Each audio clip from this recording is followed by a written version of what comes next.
Tim Hardaway. Trae Young. Tim Hardaway. Trae Young. Tim Hardaway. Trae Young. Trae. Hardaway. Really a factor now. Beasley with the air length from the floor. Ryan Jumper. A three-pointer for Trae. Timeout to Trae. Pound of the wire. Did he get that unbelievable finish?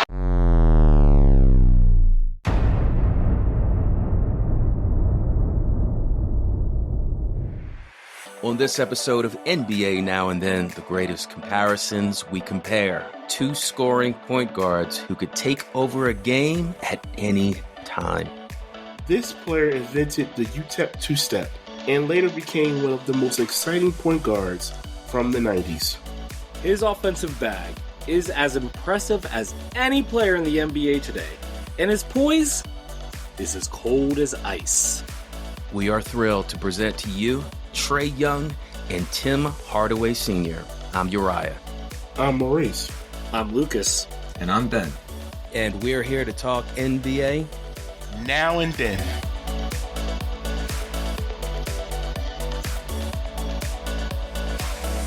What's good, everyone? Welcome back to another comparison episode. I'm here with Ben, Maurice, and Lucas. As usual, got to put it out there. Please follow our show on Apple or Spotify or anywhere else that you listen to podcasts. Guys, I have a trivia question just to pop things off right away. Anyone jump in with whatever answer you think fits. Question is, how many comparison episodes have we done up to this point? I'm going to say about 40. Oh, okay. Maurice? Ooh, I'm going to say 50. Ben? I'm going to say 30.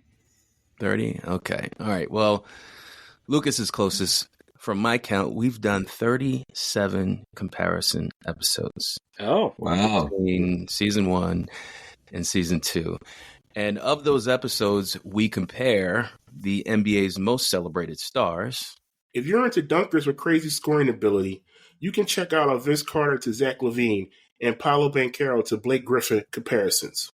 and if you like throwback type player comparisons of NBA big men, our Kareem Abdul-Jabbar to Bill Russell and Patrick Ewing to David Robinson episodes will definitely take you back. If you're wondering about any bonus content, you can unlock exclusive episodes from our Legends of the Game archive, Mount Rushmore series, and many other special categories.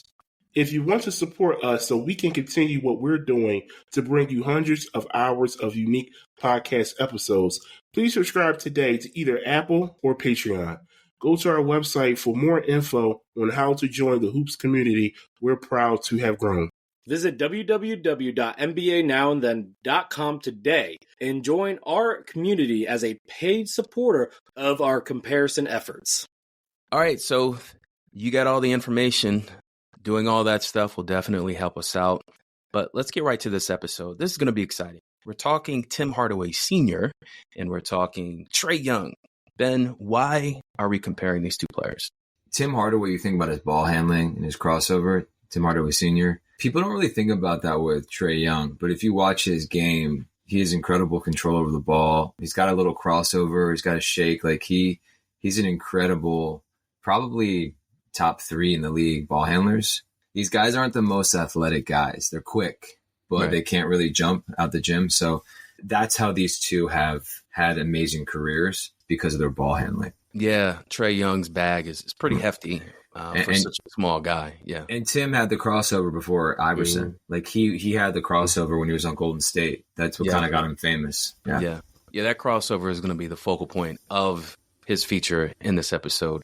All right, so let's go to Maurice next, who definitely watched a little bit of Tim Hardaway growing up. Why are we comparing these players? Two dynamic small guards who came into franchises and completely turned around their franchise into winning franchises.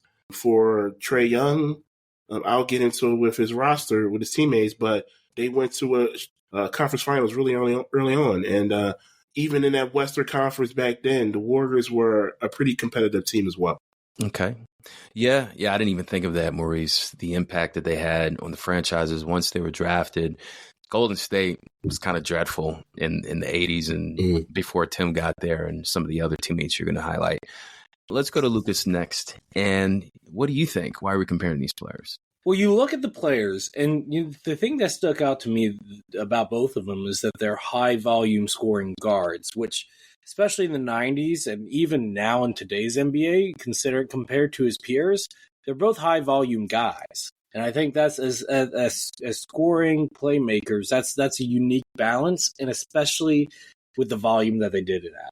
Yeah, the responsibility of a point guard distributing and scoring, which both these players can do as proficiently as any guard in the league, Lucas, you're 100% spot on.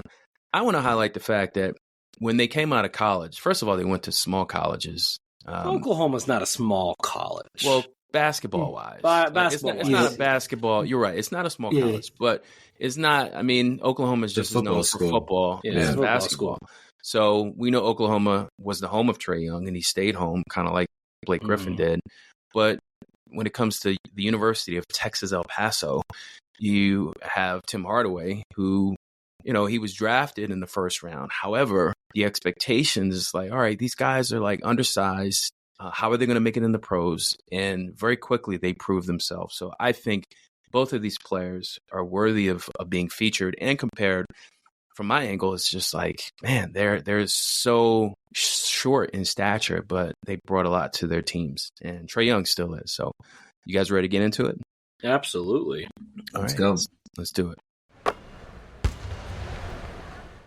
First quarter, background. Okay, so the fundamental question today is which player of today is most like Tim Hardaway? And obviously we're bringing in Trae Young. And we're going to start with Trae Young. We're talking about Ice Trae, his main nickname. I mean, can't get any better than that, right? It's a great nickname. It's an awesome nickname. Villain of the Madison Square Garden. Yeah, Knicks fans hate Trae Young. Giants fans or Jets fans, they'll be at a football game and they'll just bust out saying F Trae Young. So that tells you he's the ultimate villain up in New York. But anyway, before he got that nickname, he was born Rayford Trae Young on September 19th, 1998. in Lubbock, Texas. His father, also named Raymond, played college ball for Texas Tech. Growing up, Trae's grandfather was a huge inspiration. Why? Well, according to the interview that I read, his grandfather was a star high school player and played at Western Oklahoma State in the 1970s. Any guesses who his grandfather's favorite player was? Let's go with Lucas. Say the year that he played again. He played in the 70s. 70s. Probably Jerry West. All right, Maurice. What was the state? No, he was a high school star and played at Western Oklahoma State in the 70s. Who did his grandfather really like watching in the 70s? Let's say Dr. J. All right, Ben. George Gervin. I'm gonna go like local, like like San Antonio. Oh, okay. Iceman. Yeah. Actually, those are great answers. Only one person got it, and that would be Maurice. Oh, we should have known that. Yeah, he's I was going to give you a hint. athlete. Yeah, he wasn't he, in the 70s. If I would have given you a hint, you guys would have got it right away. I was tempted. I was actually thinking Oscar Robinson as my second choice. But I think he was almost out of the. Well, I guess so it didn't same matter. as Jerry, but he could have watched him growing up In the 60s. Yeah, I didn't know who was on Dallas because that would be like the most local team they would have watched. But did Dallas even have an NBA? Yeah, San Antonio. I don't even know if Dallas in the ABA or NBA back then. Well, I think San they had Antonio a team. was in the ABA. ABA, yeah. Yeah, we'll have to do some research on that. So according to Trae's dad, he said this about his grandfather.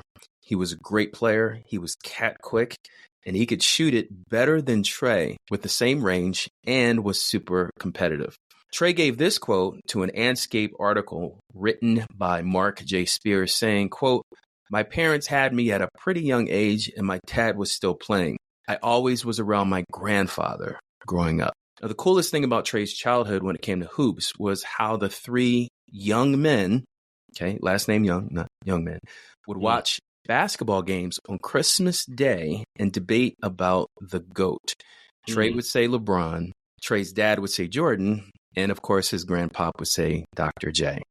So during his senior year at Norman North High, Trae was quite the scorer, first over under. How many points per game did he average his senior year? Over under 39 points. Ooh. Wow. Maurice, over under. Oh, I'm going to say under. That's a high amount. Okay. Lucas? Remember, high school games only had, what, like 8-minute quarters? 8 10? minute, yeah. Is it 8 or 10? 8. 8. So that's 32 minutes. It's under. It has to be. Okay. Under, yeah. You guys are all? No! Damn. Trae Young averaged his senior year, guys. His senior year, he averaged 42.6 points a game. Wow. That's wild. It's nuts. That is wild. Yeah. What? And, well, you would think his assist average would be higher, but he only averaged 4 assists, and he averaged almost 6 rebounds. Some high school games are like 42 and 45. Yeah, So he was you're just telling scoring. me he could outscore a whole team by himself. Well, he's probably shooting a ton of threes. I don't have that in front of me, like those stats, but I'm sure he was launching them from beyond the arc. Mm-hmm. Now, before going to college, he was a top prospect. Trae was a 5-star recruit, and he was named the 15th best player in the entire country by ESPN. He was also a top 5 point guard. What other NBA player was in his 2017 class but was ranked higher than Trae? Do you guys want a hint? Yes. Okay, the hint is Utah. Colin Sexton. Yeah. Yeah, I agree. Okay. All right, good job, Lucas. Yeah, that was too easy. Colin Sexton was actually ranked higher than Trae Young. Trae, as you can probably guess, was a McDonald's All-American, and he was the starting point guard in the 2017 McDonald's game. So what stands out to you guys about Trae growing up? The basketball lineage in the family, and the fact not only did he have a strong male figure, which sometimes we don't hear when we do these backgrounds, but also a strong grandfather figure. Right. Somebody that had that growing up myself. I think that's really special. And I think that gives him more perspective to lean on. Right. It's funny you mention that. When I was growing up, Lucas, my grandfather used to take me in the backyard and show me how to shoot free throws, but he would shoot them like underhand, like Jerry Rick Barry way. Yeah. That's old school. Yeah, that's old school. I'd be like, grandfather, what are you doing right now? That's not how we But shoot did he the make basketball. them though? I don't remember. It was so long ago. Were you using peach baskets? Oh, you got jokes, huh? Maurice, you are not that much younger than him. Yeah, I only got you by like 7 years. Hey, I grew up. We used milk crates. We didn't have a Same here. So. Same here. Yeah. So I had a hoop, but my parents used like sand like as my court. Sand? I lived out in the country, guys. Oh, So I mean, okay. that's not the worst thing. I mean, good for your knees and ankles. It didn't help out in the end. Yeah. Did you guys? I went to because it's so cold back east. I would have to go to the Y all the time and just like pray that there's an open court. Yeah, especially in the winter, it get really crowded. Maurice, what stands out to you about Trae growing up? Well, from the info you've told us, we now know where Trae gets his great shooting from. His father. Hey, there's no better person to emulate than your father or your mother. In this case, his father. If his father was a great 3-point shooter, I wish we would have saw that on some video. But yeah, there's no better person to emulate than your father, especially when it comes to something like shooting jump shots, because that's a repetitious type of thing. Except if your dad's Shaq, then you should not follow his jump shot routine. Oh man, we do not want to get on Shaq's bad side. No, we don't. No, we're just playing. We We're love good. Shaq. We love you. I'm sorry. We're featuring Shaq season 3. Ben, Yes, we what are. stands out to you about Trae Young? My mom grew up in Norman, Oklahoma, and it is football. Friday Night Lights. It's pretty much like Dallas, Texas is nearby. It's like football heavy, and that you're seeing these basketball players kind of come out of Oklahoma and Texas, especially Texas, like Cade Cunningham, Tyrese Maxey. So coming from Norman, Oklahoma, and it sounds like his dad, kind of to piggyback on what other people saying, the dad being a college basketball player, he had a really good start in the training. Yeah. Yeah, you see a lot of guys like John Morant. Devin Booker's dad did make the NBA, but was more of a college. You see a lot of guys who, and I think that gets underrated. Yeah. It's like if you're a D1 athlete, you're just at a pro level, and like to have that as a parent teaching you, like you're a step ahead. Yeah, people assume like the players who had fathers in the NBA, like those are the only players that really get something out of their dad's experience at the pro level, but the college level experience cannot be ignored. And like you're saying, Ben, these players may not have made the pros. They still have experience to teach their kids. Have you guys seen the John Morant, the training his dad put him through? Have you seen that with the tires? Oh, yeah, I did see that. He would make so I imagine Trae Young's video version of that is just like him shooting like half-court shots. Yeah.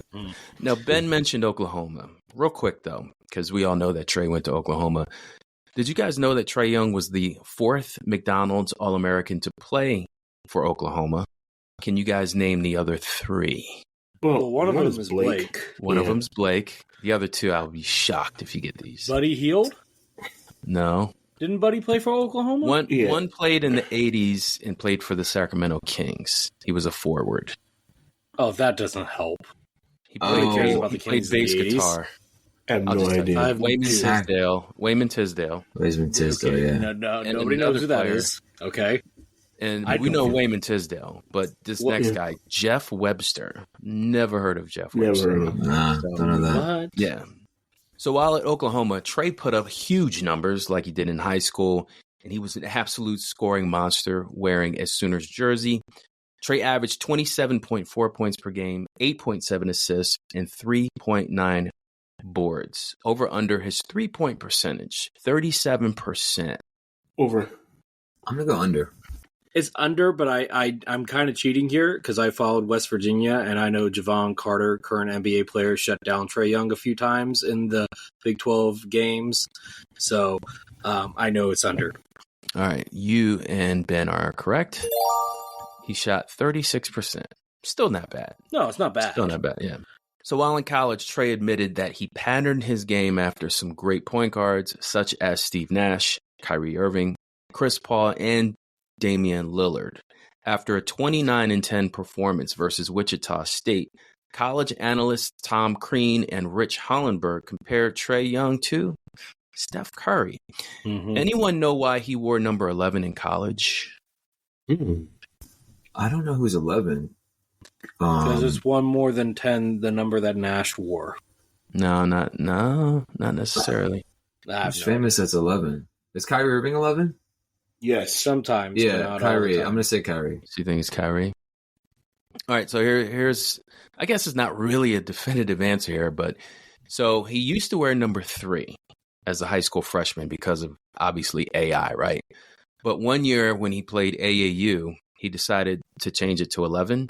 And because things started going really good for him basketball-wise, he started getting college offers. He decided to keep it. The number 11 is not necessarily associated with a player, but I guess he just changed it and just kept it. Yeah. So the skepticism on Trae making the leap to the NBA at 19 was due to his small stature, and his chance to show his skill in the 2018 NCAA tournament was cut short after being eliminated by Rhode Island. It did not affect the Dallas Mavericks' decision, though, to select Trae in the 2018 NBA draft. The 5th pick in the 2018 NBA draft, the Dallas Mavericks select Trae Young from the University of Oklahoma. Ooh.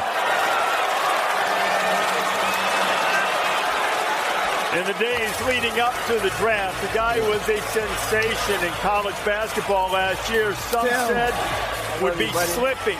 Concerns about his size, concerns about his defense. He said it was up to him to change that narrative about whether he defended anyone. Let me tell you, this dude put up offense on everybody with 27 points and nearly 9 assists to lead the nation in both categories. What would you got some more details on this proposed deal with the Mavericks and the Hawks? Yeah, Reese, the Hawks general manager, Travis Schlenk, has coveted Trae Young throughout the entire season. Schlenk came from the Golden State. All right. So what stands out about Trae Young's college experience or anything related to the draft? I just got to ask the obvious question here. And we do these episodes. We want to be positive all the time. But do you guys think the Atlanta Hawks regret making that trade? 1,000,000%. It's the Vince Carter trade all over again. Ray Allen trade. Yeah. There's these switches that happen early in the draft. They're rare, but I mean, Minnesota definitely regrets not keeping Ray Allen, and the Warriors regret not keeping Vince Carter. It's the same thing. There's just love, and it's hard to predict. It's so close in the draft. So well, Luka Doncic is. I think we all figured Luka would be a better player, NBA player. Well, Yeah. I think here's the deal. If you would have asked year 3 into Trae's career, I don't think they would have. No, that's true. But now, I mean, the numbers Luka's been putting up and he made the finals. I do think though, what's going to be interesting, and you know, on our team we have this player, the durability with Luka's size. So there could be a narrative because they're both in their mid-20s where Trae is more durable. Let's be real. He is. Yeah. As it's recording, Luka has been injured for a while. And here's the other thing to consider. Most of their co-star in Dallas right now is Kyrie Irving, right? Yeah. Not to steal from you, but and he's had injuries. KP, And he's older. And so he's not going to be in his prime forever. But then you look at the Hawks, they have some young players that can develop with Trae. By the time the Hawks are competitive, Dallas might not be. Yeah. Mm-hmm. All right, so Maurice, give me your take on him at Oklahoma. Well, I watched those games, and he was a very dynamic player. And this is right before. This is like the year before Buddy came, right? Yes. I'm going to say it was the year. I would have loved to. No. Buddy was playing at Oklahoma in 2016, I think 2017. Anyway, go ahead. Well, they didn't play together. I wish they would have played together. Yeah, I remember watching the NCAA, and I wish he would have gotten farther in the tournament because he was such a dynamic player. It's he really was the mini Steph Curry. And I hope that it has come off as an insult, but he was very similar in his play style to Steph Curry. And he was a very fun player to watch. He still is a very fun player to watch, even in the NBA. Yeah. In college, I didn't realize how good of a playmaker he was. Mm-hmm. And then when he was in the league, the ability to score with the playmaking is really rare. And in a comparison with Tim Hardaway, that's such a rare combination. You kind of have it with James Harden, I would say, is the best. Luka, but there aren't many guys who are that elite at both. So that's kind of what stands out. Especially and you even mentioned it, Uriah, his high school, he only averaged 4 assists. He didn't need to because he could just get a bucket. And in the NBA, he needed to facilitate more. And I do hope he gets a supporting cast. Mm. You know, it sucks that Jalen Johnson, almost an all-star, is now out the rest of the year. He finally has some of these young guys playing well. So, Okay. Like I said earlier, I saw him play against Javon Carter. So I was looking at it as he's an op. So, of course, I had not always the fondest opinions of him. You know, I could respect that he gave us some props. Yeah. He gave a lot of teams problems because he's so shifty. His range was always pretty far out. I think Maurice mentioned him being compared to Steph Curry. So, I had a lot of fun watching him. But let's move on to the other side of the comparison now. Okay, guys, let's talk about Tim Bug, a.k.a. the master of the UTEP two-step. Before he got those nicknames, though, he was born Timothy Dwayne Hardaway Sr. in Chicago, Illinois, September 1st, 1966. For Tim Hardaway, basketball was his refuge. Growing up in the 70s of Southside Chicago, he used basketball as a way to stay away from gangs and drugs. He always had a ball in his hand as a kid. Sometimes he'd be challenged by a neighborhood elder to try and dribble an entire block between his legs without messing up, and they would give him $1 if he could do it. Trivia. What Hall of Fame point guard did Tim Hardaway look up to as a kid? I'll go with Ben first. Isaiah Thomas. Lucas? Every kid loved Magic Johnson. It's Magic Johnson. All right, Maurice. It's either Isaiah or Magic. I'm going to go with Isaiah. All right. I gave you guys a clue. I said from Chicago. And so that means Ben and Maurice, you guys are correct. I'm sure he liked Magic, Lucas, but I can see the Isaiah. I wasn't alive back then. What can I say? You can't use that excuse all the time. I can't.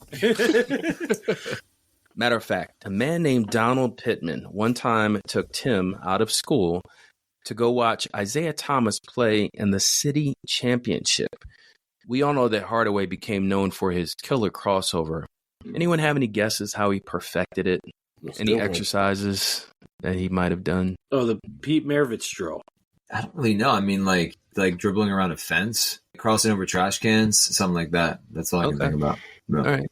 Maurice, any guesses? One arm tied behind his back. Okay, there you go. That's very very creative. I like you thinking outside the box. We're getting like Hoosiers. I'm thinking, what did they do back in the 70s? Yeah. Going across the traffic cone? I don't know. Or dribble. That's what I wanted to say, a traffic cone. Traffic cone. Yeah. All right, so from a Miami Herald article, Tim Hardaway mentioned how he would practice dribbling in his basement on long winter days. He's quoted, he said, "I dribbled around pillars like I was on a fast break. I did my crossover behind the back, between the legs. 2 or 3 moves right in front of the pillar, and then fake like I was going up for a layup. I dribbled for hours and hours." Just picture him in the basement, and you got the pillars, and he's just crossing over pillars, and that's how he got good. How much do you think, like, some of these guards, is it genetic that you're ambidextrous? You know what I mean? Like, in any sport, really, but especially with, like, is it natural and it just kind of, like, obviously it's practice, but you know what I mean? Especially with, like, ball handling. That's a good question. I'm sure there has a genetic aspect to it, but we're not scientists. An advantage. Yeah, I know point guards guards in general, any player that wants to be a good ball handler, you just have to go practices going with your offhand and working on that. And muscle memory too. That's especially in the league today. Yeah. Your offhand can't be a weakness. No, I bet there's some study out there that someone's made about ambidexterity with NBA players. So, like Trae and his father, Hardaway had a special bond through basketball. So Tim Hardaway was just 3 years old when his dad bought him an actual regulation basketball. His dad was a playground legend in Chicago. Maybe Tim Hardaway's dad would have played college ball if he didn't quit high school and enlist in the Army. Over under, how many points did he average in high school? Let's go at 19 points. Lucas? I'm assuming we're talking about Tim and not Donald Hardaway. Yeah, Tim Hardaway. Yeah. Okay, just wanted to clarify. In high school, how many what's the over under? 19 points. Oh, over. I'm going to go under because of UTEP. Right. Oh, that's a good Maurice? point. I'm going to go over. I mean, it's not 39 like Trae, but I'm going to go over. All right. Ben, this is for you. He averaged 21 points per game for the Carver High Avengers. All right. Good name. It's like a Disney name for a show. Like, it's like a High School Musical, like... Oh, please don't start with Carver High Challengers. I don't even watch that. I don't know why I mentioned that. I hate that thing. All right. My school not stole, but they used parts of that movie for a school play that I had to do in high school. So. Oh, wow. Yeah. All right, Ben, chime in here. What do you think about Chicago growing up, Tim Hardaway? I like the Isaiah Thomas connection. It makes sense that, especially there was the only media you had was TV, so people probably would have watched like local games. Maybe even gone to local games. So that makes sense, that connection. And then, they're smaller guards. So it makes sense that he would have just tried to model his game after Isaiah Thomas. Were you an Isaiah guy and a Magic guy? Like, I feel like that was the disparity in the 80s. You were either one or the other. I mean, when you're a kid, everyone's small and everyone tries to dribble like Isaiah because it's flashy. Magic was he's such a unique type player. It's just easier to relate to Isaiah because of the height. Yeah.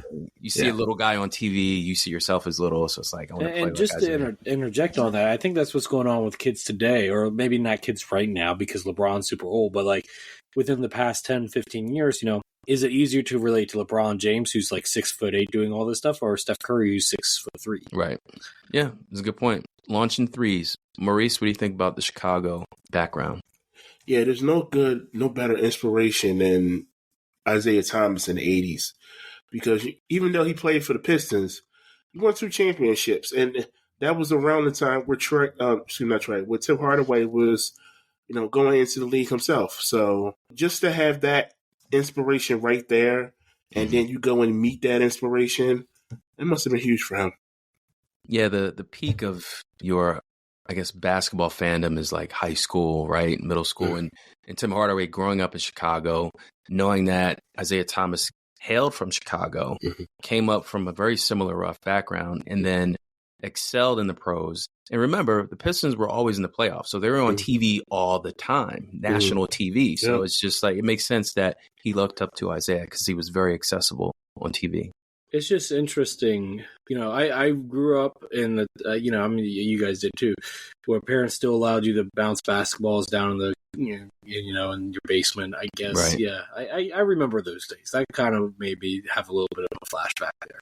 Yeah, I think we can all relate to growing up, trying to get better at dribbling down the street, dribbling to the park, dribbling in your house, your driveway. So that's definitely one of those things we can all relate to.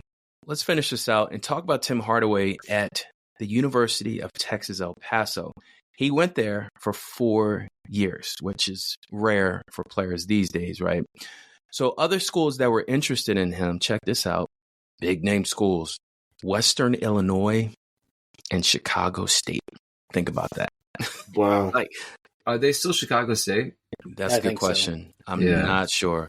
Now, he could have played ball close to home, but he likely wanted to experience competition in more distant states. In an interview before going to UTEP, Tim Hardaway mentioned playing every place from Alaska to Hawaii. Seems like he wanted to get out of Chicago. So Tim Hardaway arrived at UTEP in the fall of 1985. Funny story from the Players Tribune article that Tim Hardaway wrote himself. On Sundays, UTEP players could only call home on Sundays, and he always called his mom. He's a self-proclaimed mama's boy, by the way. Mm-hmm. If Tim was on the phone with his mom while teammates waited their turn, they would clown him because he'd always say, "I love you," to his mom before hanging up. So in college, he paid his dues, improving every year. His scoring average increased every season. Freshman year, he only averaged 4 points. Then 10, then 13.6. By his senior year, under 21 points per game. Maurice? I'm going to go over. Lucas? I'm going to go over too. And Ben? Under. Ben?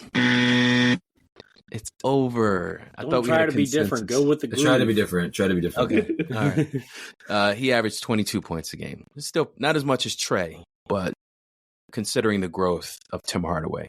So his full stats before being drafted, 22 points per game, 5 assists, 4 rebounds, 2.8 steals. True or false? UTEP went to the NCAA tournament every year that Tim Hardaway was there. I'm going to say false. True.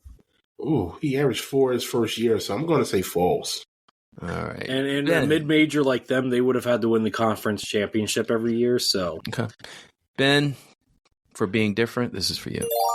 Really? Yeah. Tim Hardaway, every season that he played at UTEP, they went to the NCAA tournament. Well, I did mention winning type of player, so yeah. Mm-hmm. In those years, here's the thing, though. The caveat is UTEP never won more than one tournament game. But this is cool. In his senior year, he did put up 31 points versus LSU in the first round. What former NBA star played for LSU in that tournament game? What year was this? This was... I know this. 89. 89. Who is it? It was Shaq's freshman year. Well, okay, it wasn't just Shaq. It was Raheem Abdul. I can't say his last. Raheem Abdul. You know who I'm talking about, the point guard. Talking about Chris Jackson before he changed his name? Sure. If that's his name, then yes. I don't know his legal name. Yes. Okay. Maurice, who are you going with? Yeah, Shaq. All right. Lucas, man. Look at you outshining the old heads. Yeah, he was older than Shaq. So Shaq didn't start going there until the 90s, guys. 91 was his freshman year at LSU. Right. Chris Jackson, yes. AKA Mahmoud Abdul Rauf. Thank you. Yeah.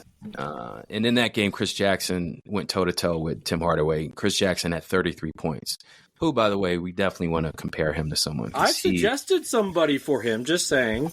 Tim Hardaway did not take too much time lamenting his early tournament exit because he would enter his name into the 1989 NBA draft.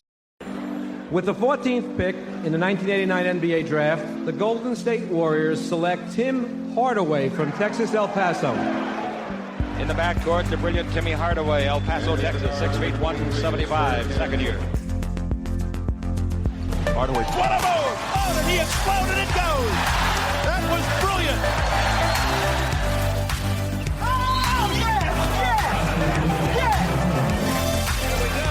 Hardaway, and it is good! Unbelievable. If that wasn't the most inspirational 80s music that I have ever heard.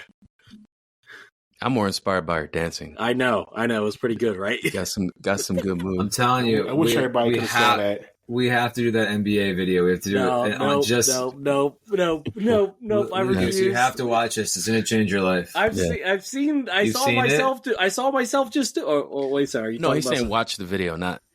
What's the video called with all the NBA superstars and the 80s music? Superstars of the NBA superstars in the 80s, right? Yeah, something like that. Anyway, yeah. So let's go to Ben first. UTEP, Tim Hardaway. Anything stand out? I think being drafted that high on a small guard, mid-major, I guess that tournament game must have really helped his stock. That's a good point. At one time, I was working with like a bunch of NBA players, and I sat next to an agent on a flight once. Okay. And he was saying that NBA agent, he was like going to Vegas for like summer league or something. Mm-hmm. And he was saying that the tournament is like the number one thing. It's like the tryout for players. It's like for players, like especially small guards. And so I wonder how much that game against LSU kind of helped his stock. Yeah. That's a good point. Because I was surprised he went that high at UTEP in that 1989. Yeah. So. Yeah, I kind of got to piggyback off of what Ben said. Just to find a diamond in the rough, you can see the attributes from the person themselves, and and how it fits on your team going into a draft. I don't know if the Warriors needed a point guard, but the fit, what ended up being the fit on the Warriors was perfect. So overall, it was the perfect draft for the Warriors. Sometimes you get lucky, and sometimes you can come up short with these draft picks. But where he landed, it was a perfect pick. Yeah. I think Golden State at the time, I kind of recall them getting lottery picks in the late 80s, and one of them was Billy Owens, who played at Syracuse, and his position was power forward. So I think in terms of need, they probably needed a facilitator. Was Chris Mullin still playing there? Chris Mullin, was he at Golden State at the time? I think he was. Yeah, he just couldn't impact winning at that age because he was older at that point, right? I think they won. No, he didn't hit 30 yet. He was still. I think they had a year or two, Lucas. We did a comparison on a player. I don't know if it was Mitch. It was someone from that era where that Golden State team actually had a year where they won like a ton of games with that core. Well, that was the impact of Tim Hardaway and some of the other players you mentioned. I was talking about the draft. Do you guys even remember who was the number one pick that year? 1989? Yeah. Larry Johnson. Larry Johnson? It wasn't Larry? Larry Johnson was 90. I mean, I can look it up real quick. No, I got it right here. The first pick in that draft was Purvis Ellison. Yes, that's right. Wow. It was really not a good draft. From Louisville. The second pick was Danny Ferry. Yeah, that didn't work out. Then you got Sean Elliott, Glenn Rice. Oklahoma pick with the 12th pick was Mookie Blaylock. Mookie Blaylock. Sean Kemp was 17th. Yeah. When you said he called home to his mom and the boys were giving him grief, it made me go to that scene and remember the Titans when the guy was on the phone with his girlfriend. He was like, I love you, Pookie. Yeah. Yeah, that's what it made me think. That's funny. Yeah. That's funny. Yeah. Yeah, I like finding little stories like that to kind of shake things up from the basketball aspect. Mm-hmm. Yeah, I think UTEP, I remember until Tim Hardaway became an NBA player, I'd never heard of UTEP. I don't think a lot of people on the East Coast. Not too many NBA players that come out of there. Right. So for him to come from a small school, play 4 years, see his production increase every single year he's there, and make the NCAA tournament to be the ultimate audition, like Ben says, for the NBA. I think Golden State, they made the right choice. This is the thing that I kind of don't like about the draft now. They very rarely do they give love to guys who developed over 4 years. Mm-hmm. Back then, I felt they were more willing to do so, but now they don't really do it. Right. Yeah. And he named his crossover UTEP Step. So UTEP 2-step. I don't know if he named it or if someone else named it for him. Do you know? Probably if an announcer, but who knows? Yeah. Is it my turn? It's your turn. You set? You ready? Yeah, I'm ready. Let's go. You spot it up? Let's do it. I spot it up. Second quarter. Statistics. Ninth three from Miami. Trae puts up the rainbow and hits it against Iguodala.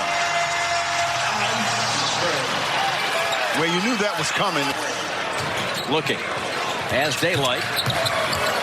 Gets in and scores. So slippery. And you see how long Spoelstra will go without Adebayo and Butler. Trae. Bottoms! Tie game, and Miami takes a timeout. Trae Young. I swear he could hit one coming up the MARTA escalator. Yeah. 102.97. Big screen. Big three. Got it! You know what? That was Olynyk's fault. Trae drives in. And one. They cannot stop Trae right now. So those are the highlights. Here are the numbers. Trae Young is listed at 6'1", 164 pounds. He has worn 2 numbers in his career. Now, Uriah mentioned number 11, which is his primary number, but he did wear 1 number for one night only. Can you guys figure out what that number was and why he wore that number? I'll go 8 for Kobe. I'll go 24 for Kobe. I agree with Ben. 24, Kobe.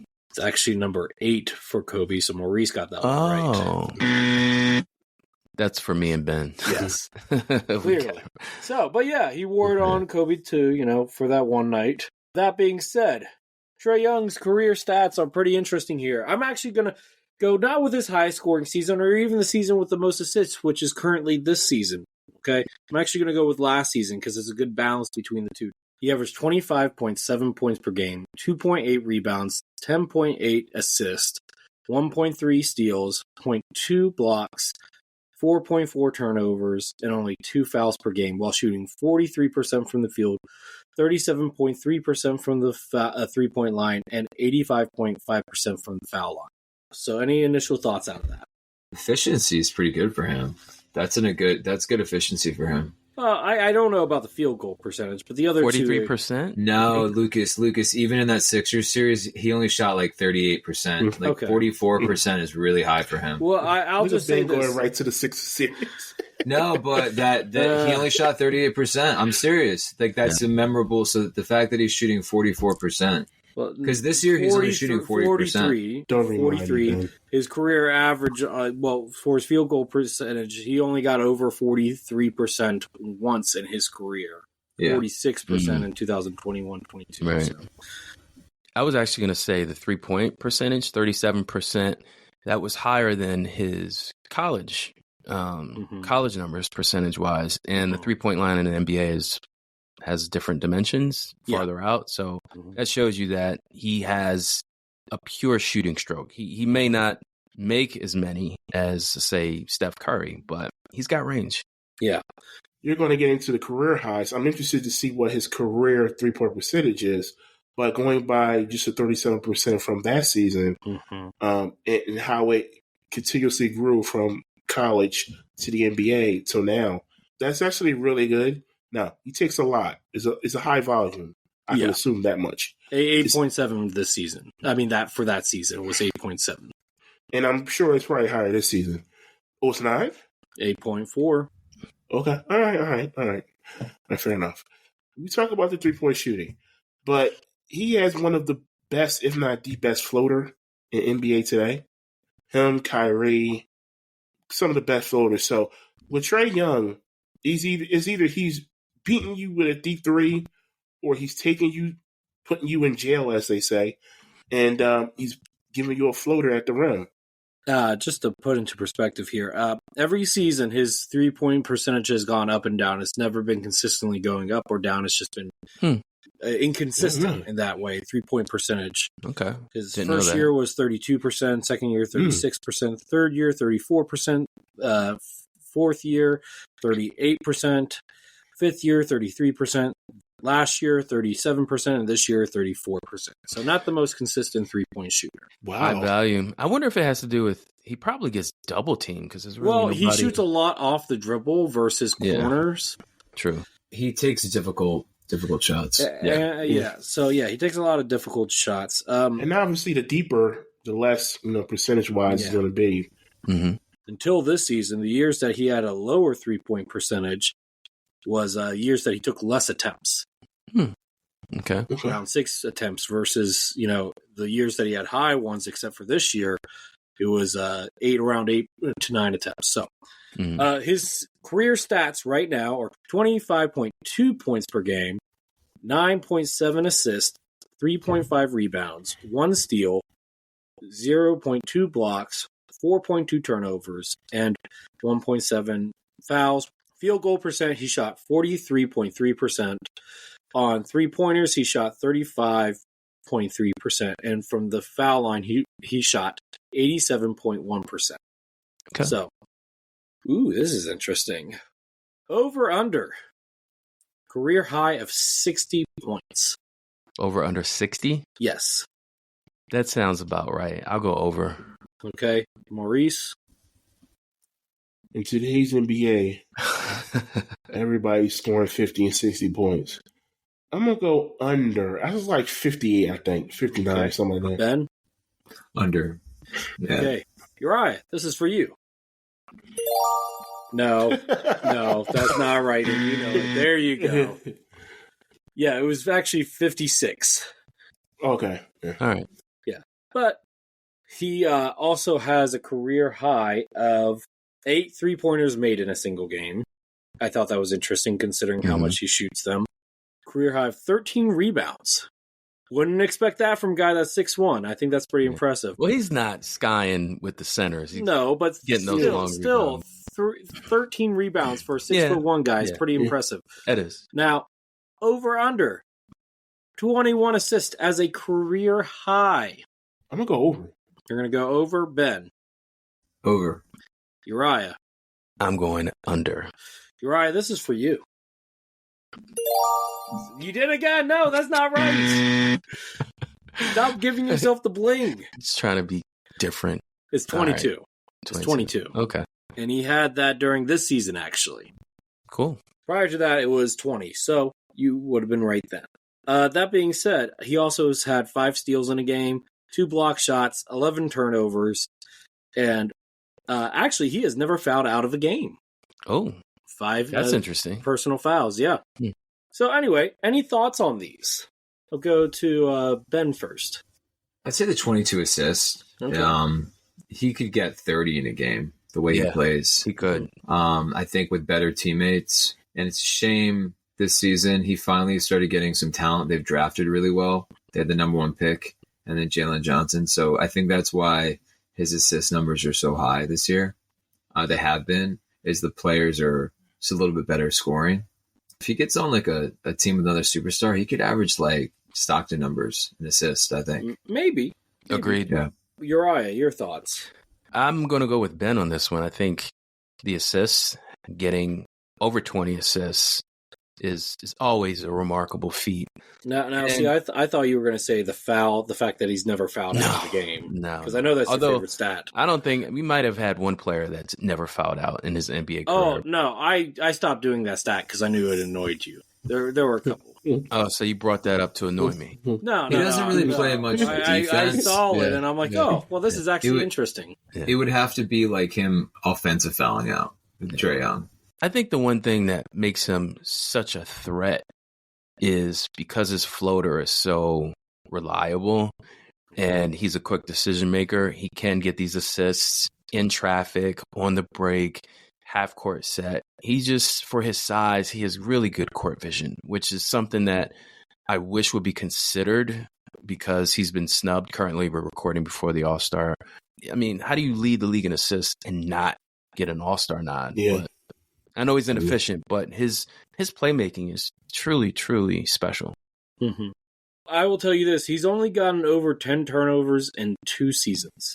His high was 11, though, right? Yeah, 11 turnovers, yeah. Back in 22-23, he had 10 turnovers, but he's never peaked 10 outside of those 2 seasons. Right. If you would have gave me an over-under on career-high three-point makes, I would have said over because I thought 8 was kind of low. I was thinking I would have thought he would have made like 10 or 11 threes in a game. But, it's not the shots you take, the shots you make, right? Yeah, sure. That's fair. No, that's more than fair. All right, so let's go ahead and go to the old head now, shall we? Hey, I resent that. Senior. It's only no. You're a silver fox, buddy. You're a silver fox. You're not an old head. All right, here we go.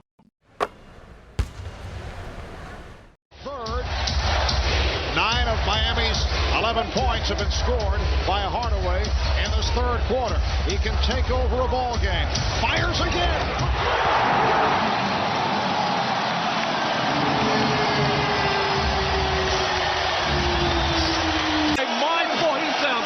He said, my fault.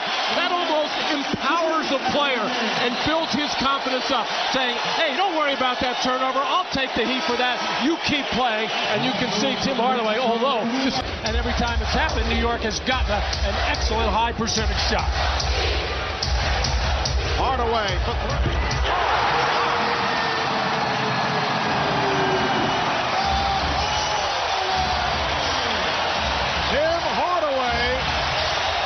Has given the Heat an 18-point lead. So those were the highlights. Here are the numbers for Tim Hardaway. He is listed at 6 foot, but it was actually heavier than Trae Young. That's 175 pounds, so he's a little bit more stockier. Yeah. He has worn 3 numbers in his career. 2 with Golden State. You guys remember the 2 in Golden State? Ooh, he wore 2 numbers in Golden State? Mm-hmm. I do not know this. 3? Nope. 10. 10 is one of them. 10 is one of them. Yeah. Number 4 is the other? Nope, not 4. No, it is a single-digit number. It is 5. Oh, ooh, yes. I remember that. That's right. I think that was his rookie year. Yeah, it was his rookie year. year. Oh, okay. Yeah. And then he wore 10 until his very last season. And do you guys know, obviously, we talked about this before the pod. It was with the Pacers. But do you guys know what number? No clue. It was a single digit? No, it was in the teens. Oh, 15? Close, 14. Okay.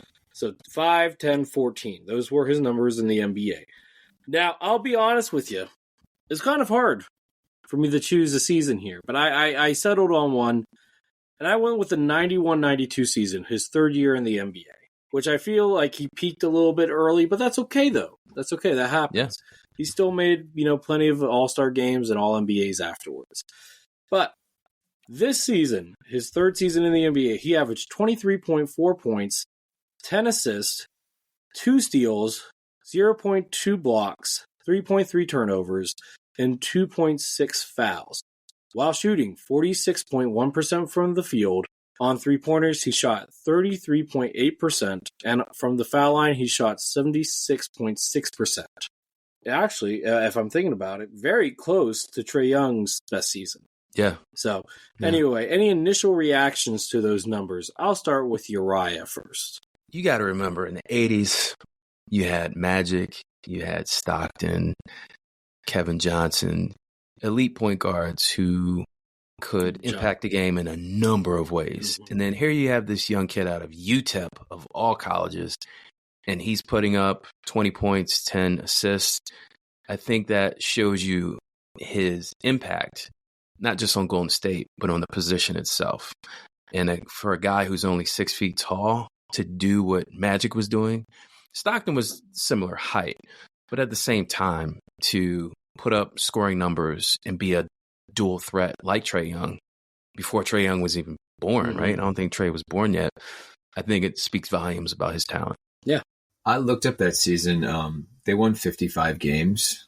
That was the what was the term for the Mitch Richmond, that iteration? They had a term, right? The Warriors? What they call? I only know the We Believe Warriors. That's the only one I know. That's true, Lucas. These guys had Chris Mullen. They had like a name, a Maurice nickname. knows it. What is it? Do you know the nickname? Yeah, Run TMC. Run TMC. Yeah, it's playing on Run DMC.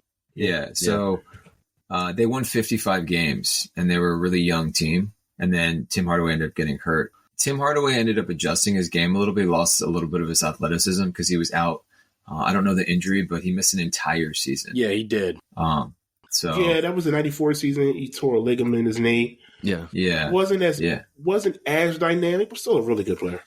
He had a few good seasons afterwards. So, yeah, you kind of highlighted, Lucas. I think what stands out to me is you highlighted right before that injury. So his athleticism was still, 2 years before the injury, yeah. Yeah, 23-10 that's good. That's really, really impressive.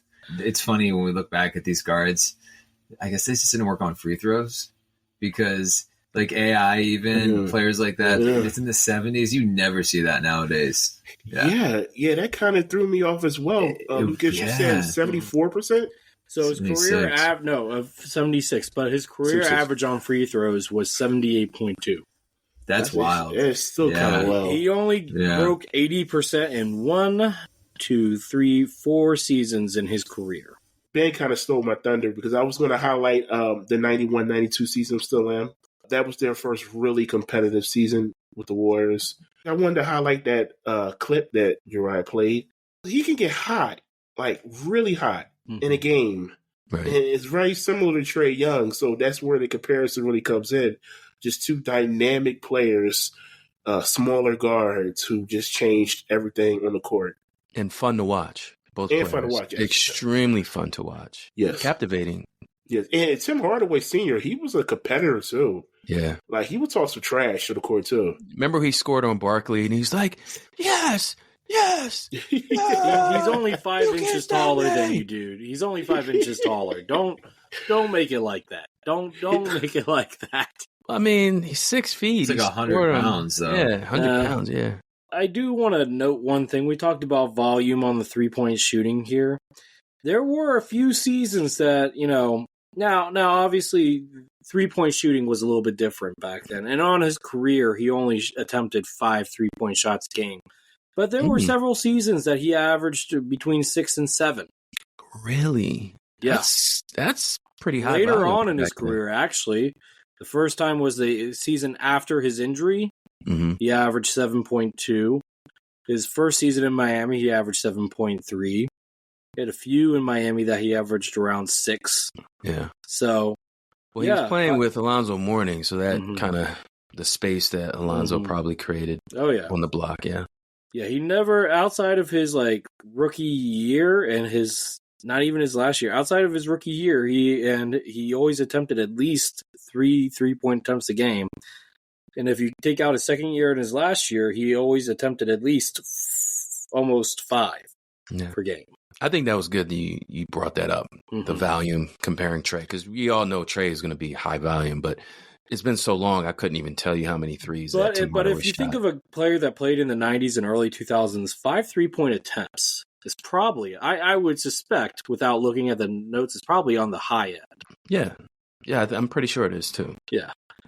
So, anyway, his career stats here, 17.7 points, 8.2 assists, 3.3 rebounds, 1.6 steals, 0.1 blocks, 2.9 turnovers, 2.3 fouls, while shooting 43.1% from the field. On three-pointers, he shot 35.5%, and on foul shots, he shot 78.2.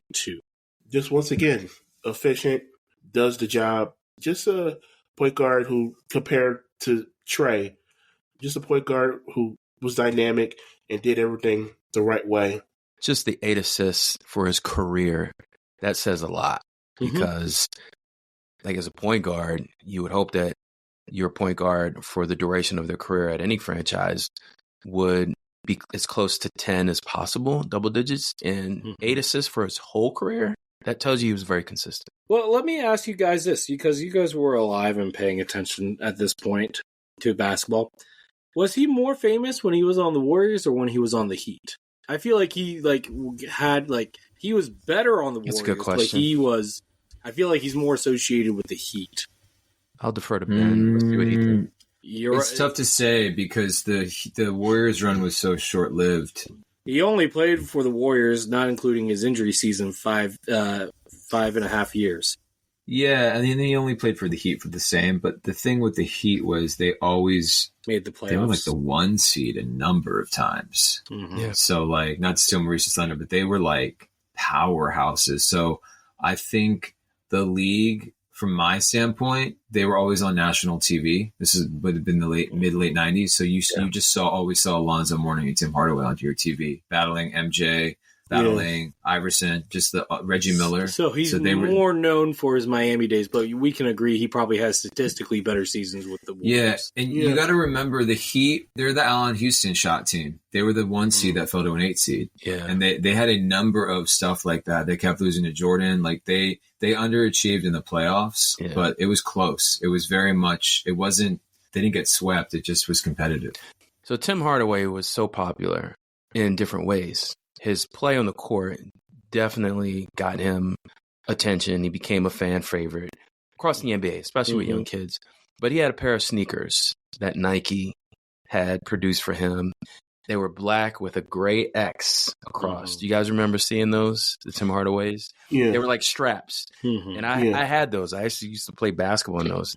They were kind of heavy on my feet. I just remember like, God, these are awesome, but they're heavy. I can barely jump with these on. Yeah. But I don't think Spike Lee directed the commercial for one of Tim Hardaway's commercials, but his popularity, Lucas, was really off the charts. Okay. And I think Golden State will resonate with most fans who saw both the early 90s, late 90s Tim Hardaway. So I'm going to throw a curveball at you, something that I haven't done before, but I found this new interesting stat to tell me. Who had more triple-doubles, Tim Hardaway or Trae Young for their careers? I'm just going to take a wild guess and say Trae. Yeah, I'm gonna double that. Yeah, Trae. I'll say Trae too. You're all wrong.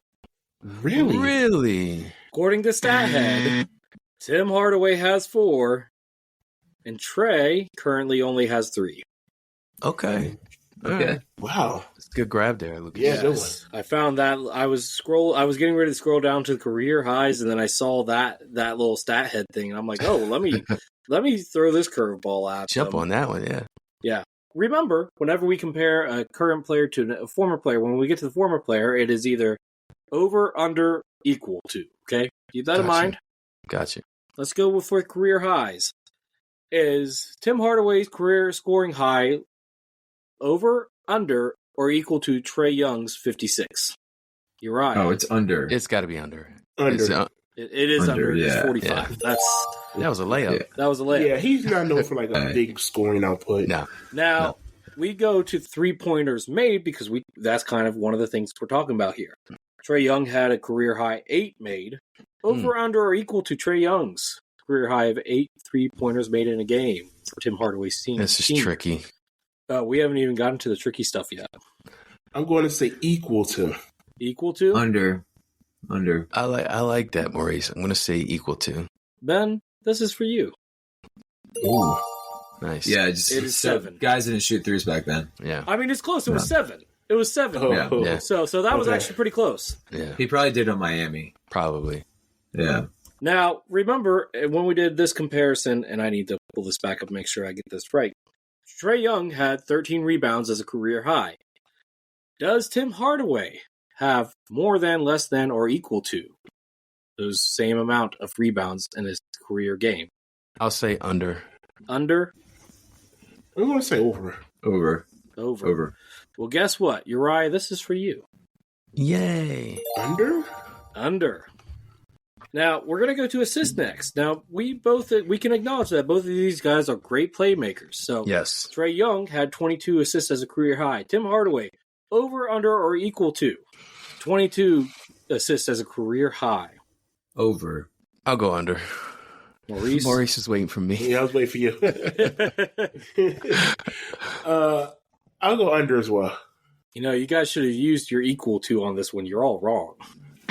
Oh, they both had 22 assists? Yes, they did.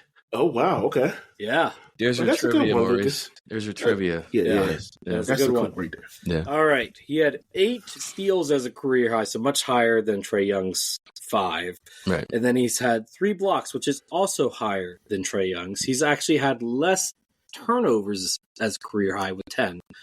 And unlike Trae Young, he has fouled out of the game. Okay. Reaction to those numbers. Let's hear it, gentlemen. I'll go with Uriah first. I mean, these are numbers, Lucas, and you have some great trivia, but numbers only can tell you so much when you compare it to the action on the floor. And watching Trae Young in person, I've seen Trae Young play several times in person. I can't remember I've seen Tim Hardaway, but I've seen him play on TV multiple times. And they're both electrifying players. Whoever mentioned that word was perfect with their description. They're crafty finishers. Like if you watch highlights of Tim Hardaway, I mean, he could do reverse layups. He did floaters, maybe not as often as Trae Young. The superb handles. And the one thing I'll say that makes both of these players so special and comparable is they're patient. With Magic, like his height was such a luxury for him. And I'm not trying to say Magic needed height to be a great player, but for these two guards to be 6'1" and 6 feet tall and to average as many assists as they did, to be a dual threat scoring, to score in the paint at the 3-point line, they were patient. And if you watch any of their highlights, they can make a quick pass in traffic or they can decide to shoot the ball. So I think every stat that you mentioned, Lucas, points to their patience and their just ability to make the right decision. I'm going to say the assist. I'll tell you why. I think Trae Young, per what we said, unfortunately hasn't played with, I don't think, an all-star on his team. I don't think he has. Hold up. Did Clint Capella ever make an all-star game? No. Jalen Johnson would have been the closest this year. And so that is not the case for Tim Hardaway. He's played with many Hall of Famers. Okay. The Run DMC, Run TMC, Tim Hardaway. Yeah. The Run TMC team had Chris Mullins. It had Mitch Richmond, and then he played with Alonzo Mourning. Dudes are putting up crazy assists in the 80s and 90s. Yeah. So I thought he might have had like 25, Lucas. That's what surprised me. Well, I will say this. Until his very last season when he only played like 10 games or whatever, he had at least of a career high of at least 10 assists in a single game. He never got into single digits until his last season, which was still 7. Right. Yeah, I thought it would be 25, 26 assists. Yeah, just going back off that assist number, I would have thought he would have been higher too, but, it's not always about, the career high of assists. Listen, we're talking about a Hall of Famer here. So... Well, hold up. Is he in the Hall of Fame? Oh, yes, he is. Yes. Okay. Had that. Look, he's one of the best players of his era. All right. And on that note, I'm going to pass the ball to Ben, and let's get to accolades. Because I did that last time, and I'm good now. I'm good. All right, guys. You ready, Ben? I'm ready. Third quarter, accolades. Hey, Trae, I know that All-Star Weekend is really expensive for the players. How many in your entourage? How many tickets you have to buy for family and friends? I have a pretty big family, but I didn't have too much of the family come out this day. I have probably around 10 people here with me supporting in Cleveland. Hey, do me a favor. You're only a couple of steps from the logo. Can we just see you shoot one from the logo back there? Oh, bet. All right. That's off. What's off up? In there. He with us. Okay. He with us. Oh, my goodness. Us, Chuck. I shouldn't have done this to you, man. My bad. My bad. I got to get at least one. There we go. All right, that is Trae Young. He's currently leading the league in assists, and his team is in a playoff position. So, how many All-Star games has Trae Young been a part of? Pretty confident it's 3. It's either 2 or 3. I'll go 3. I think it's only 2. Okay. All right, Lucas, you are wrong. Oh. It's 3. 2020. I told you I was confident, Lucas. Yeah. 2020, 2022, and 2024. So last year he got in. And I think he might, if there's an injury, I think he might get 4. He should get 4. Yeah. He should get 4. Yeah. I think he's the guy. If someone's hurt or, someone rests, I think he's the guy. This kind of surprised me. How many times has Trae Young made All-NBA? So you guys know he's 3 All-Stars and led the league in assists and all that. Any team? Any team. How many? I'm gonna say once. Okay. Yeah, I'm pretty sure it's 1. And Maurice. I'll go with the fellas, and I'll say 1 as well. You guys are all correct. Yes. And it's only 13. Yeah. And what's kind of wild about this is it wasn't in the year his team was the highest seed. So the year he must have not played enough games that year. No, it wasn't. That rule didn't happen until last year. Yeah, but they still ding people. Like Kawhi was a top 3-5 player, but he only played 60 games, so they gave him second team. Also, you know what I mean? Point guard position is still pretty stacked in the NBA right now too. Yeah, but the year that his team had the best record and he was the best player, he didn't even make an All-NBA team. That's my point. Yeah. So he was All-NBA third team the following year in 2022. I think they were like a 7 or 8 seed. He made the All-NBA rookie first team. He did not win Rookie of the Year. Can you guys guess who won Rookie of the Year that year? Is he from Slovenia? Does his name sound like close to mine? Yeah, Luka Doncic won Rookie of the Year. Literally one letter, well, technically 2 because he spells his name with a K, but yeah. So he has led the NBA in assists. Mm-hmm. And then the year he led the NBA in assists, he also led the NBA in a stat. I don't know if you guys, and I think he's one of the only players to do this. Do you know what that stat is? 3-pointers. Oh, no. So he led the league in assists. How about he led the league in 3-point attempts the same year? It was the 2021-22 season. So it was the year he was All-NBA. Okay. It's total points. Oh, not points. Per game, but total points. Not per game, yeah. So he was that the year that he averaged like 29 points per game? Well, there's a year he almost averaged 30. Yeah, that's what he almost averaged 30 his second year. Yeah. No, but Lucas, he averaged over 20. He averaged about 28 and a half and about 10 assists. Gotcha, yeah. And he was really efficient that year, 46, 38, 90. I almost used that season, but I didn't. Anyway. Yeah. Right. Yeah, he led the league in total points and total assists. And I think it's the only time it's been done before, obviously, like years ago, but it hasn't been done in a very long time. Yeah. So who, like Oscar Robertson? Probably? No, I think it was it might have been like Nate Tiny Archibald or something like that. Yeah, it's been a very long time. Something like I think Nate Tiny Archibald led the league in assists and I think point average. I don't know about total. Because so Joel led the NBA in scoring that year, like per points, and other people were above Trae, but he played the most games. Okay. So we were talking about he's had some injuries, but he is fairly durable, certainly this year. Okay. All right, so there's not really that much to kind of go off Trae. He hasn't made an Olympic team. I think he will. I think they'll need that playmaking. I honestly thought he could have made it this past time. He was mad that he did not make it last time. Yeah, and I think like what you kind of saw with, especially with like an Olympic team or teams in general, is we were talking about Trae's playmaking. It's so rare, the playmaking. That's about it from Trae Young. Like I said, he has these kind of individual stats that are pretty impressive. I thought for me, before I send it over to you guys, I thought that stat in 2021, 2022, when he was all NBA, was pretty impressive. Total points, total assists. I'm sure Harden's probably done it. Maybe not, though. Maybe James Harden might have. Maybe not, because he might have not gotten the assist. Anyway, what do you guys think? I'm going to start off with Lucas. What stands out to you with Trae Young? The playmaking, I'm not going to even look at the scoring here. The playmaking has been some of the best in the NBA. In a league that values scoring amongst anything else, that the assist numbers for some of these point guards, because like you see some point guards that only average like 5 or 6 assists and get into all-star games, and that's not really a point guard in my opinion. Trae Young is a point guard. He is a playmaker. He sets the table. Not very many point guards in today's game do it. Maybe LaMelo Ball, maybe Tyrese Halliburton, who I would like to do a comp on at some point. But there aren't that many that do it. And he is a part of a dying breed. Because I would like to see more point guards do what he does.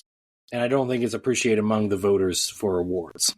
So he's the second player, guys, to ever do it. What I just said. So he's only the second player to ever do it. Who was the first? So I'm trying to find out. You're right. Tiny Archibald. Tiny Archibald. In the 70s, yeah, 72, 73. Yeah. Ryan knows ball. Yeah. Ryan knows ball. I'll jump in here, and I kind of piggyback off what Lucas says. I think at this point, Trae Young is a little underappreciated. Now, when it comes to, and I know this is every year when it comes to the All-Star votes, he's very popular with the fans. He gets a lot of the fan vote, Right. But when it comes to players and writers, he's not as appreciated by them. Now, the players, they're on the court. They know who's a baller and who's not. So I'm not questioning the writers. Might be some political stuff going on there, but who knows? Who knows? Who knows? Well, you have a guy who leads the league in assists and is not even in the conversation to be an all-star. I think there's a problem there. Mm-hmm. Yeah, I think when it comes to some analysts or writers, they go hard on defensive stats or efficiency analytics. And that's not necessarily fair considering Trae Young's size. And yes, he probably gets targeted defensively because of his stature. But here's the one thing that I think should overshadow some of that efficiency is when the game is on the line and you need someone to get you a bucket. Whoever said in the beginning, Ice Trae, who had that line in the beginning? That was Lucas, right? He's called Ice Trae for a reason. He's an assassin. He wants the ball in his hands. And for a player like that to be on your team, for someone like Ben said that never really had all-stars to back him up, I think he gets overlooked. I think it's not fair, and I hope he makes as many all-stars as he can before his career's over because he's fun to watch. He's a fan favorite. Every time Trae makes a dagger three, I just think of Chappelle's show when he's impersonating Rick James. Cold-blooded. He's pretty clutch. We see him in the playoffs. He had that one bad Miami series. I think he was dealing with like an injury. Yeah, he did think up the joke. Outside of that, he's pretty clutch in the play-in and in playoffs. He's not afraid of the moment. I really just think it's talent around him. A player, I know we're not comparing him, but a player that when he had the right players around him, finally his game developed, who's similar is Steve Nash. I know we're not comparing him, but my point is Steve Nash didn't really ascend until his mid to late 20s when he had other stars around him. Yeah. And I really think Trae Young, like his best years are ahead of him because just the playmaking. Well, first off, Uriah said that he did look up the Steve Nash growing up. Yeah. But I think the difference is Steve Nash was the third string point guard his rookie year. Trae Young was given the keys right away. Yep. Yeah. Now, if you plop him in, let's say on Orlando currently right now with Franz Wagner and Paolo, where he's like the third option to score, I think that it would make his efficiency go through the roof. Orlando would be a good fit. Yeah. That'd be good. Yeah. But anyway, I don't want to get into hypothetical trades here. Are we good to go to Tim Hardaway? Yeah, we can move on. Yeah. Cool. All right. This bigger than Tim Hardaway. This for the South Side of Chicago. South Side. This for Chicago all the time. And without them raising me to be who I am today, this would not be possible. So I appreciate all you all. I can't name all you all, but you all know who y'all are, and I love y'all to death. And thank you from the bottom of my heart for sure.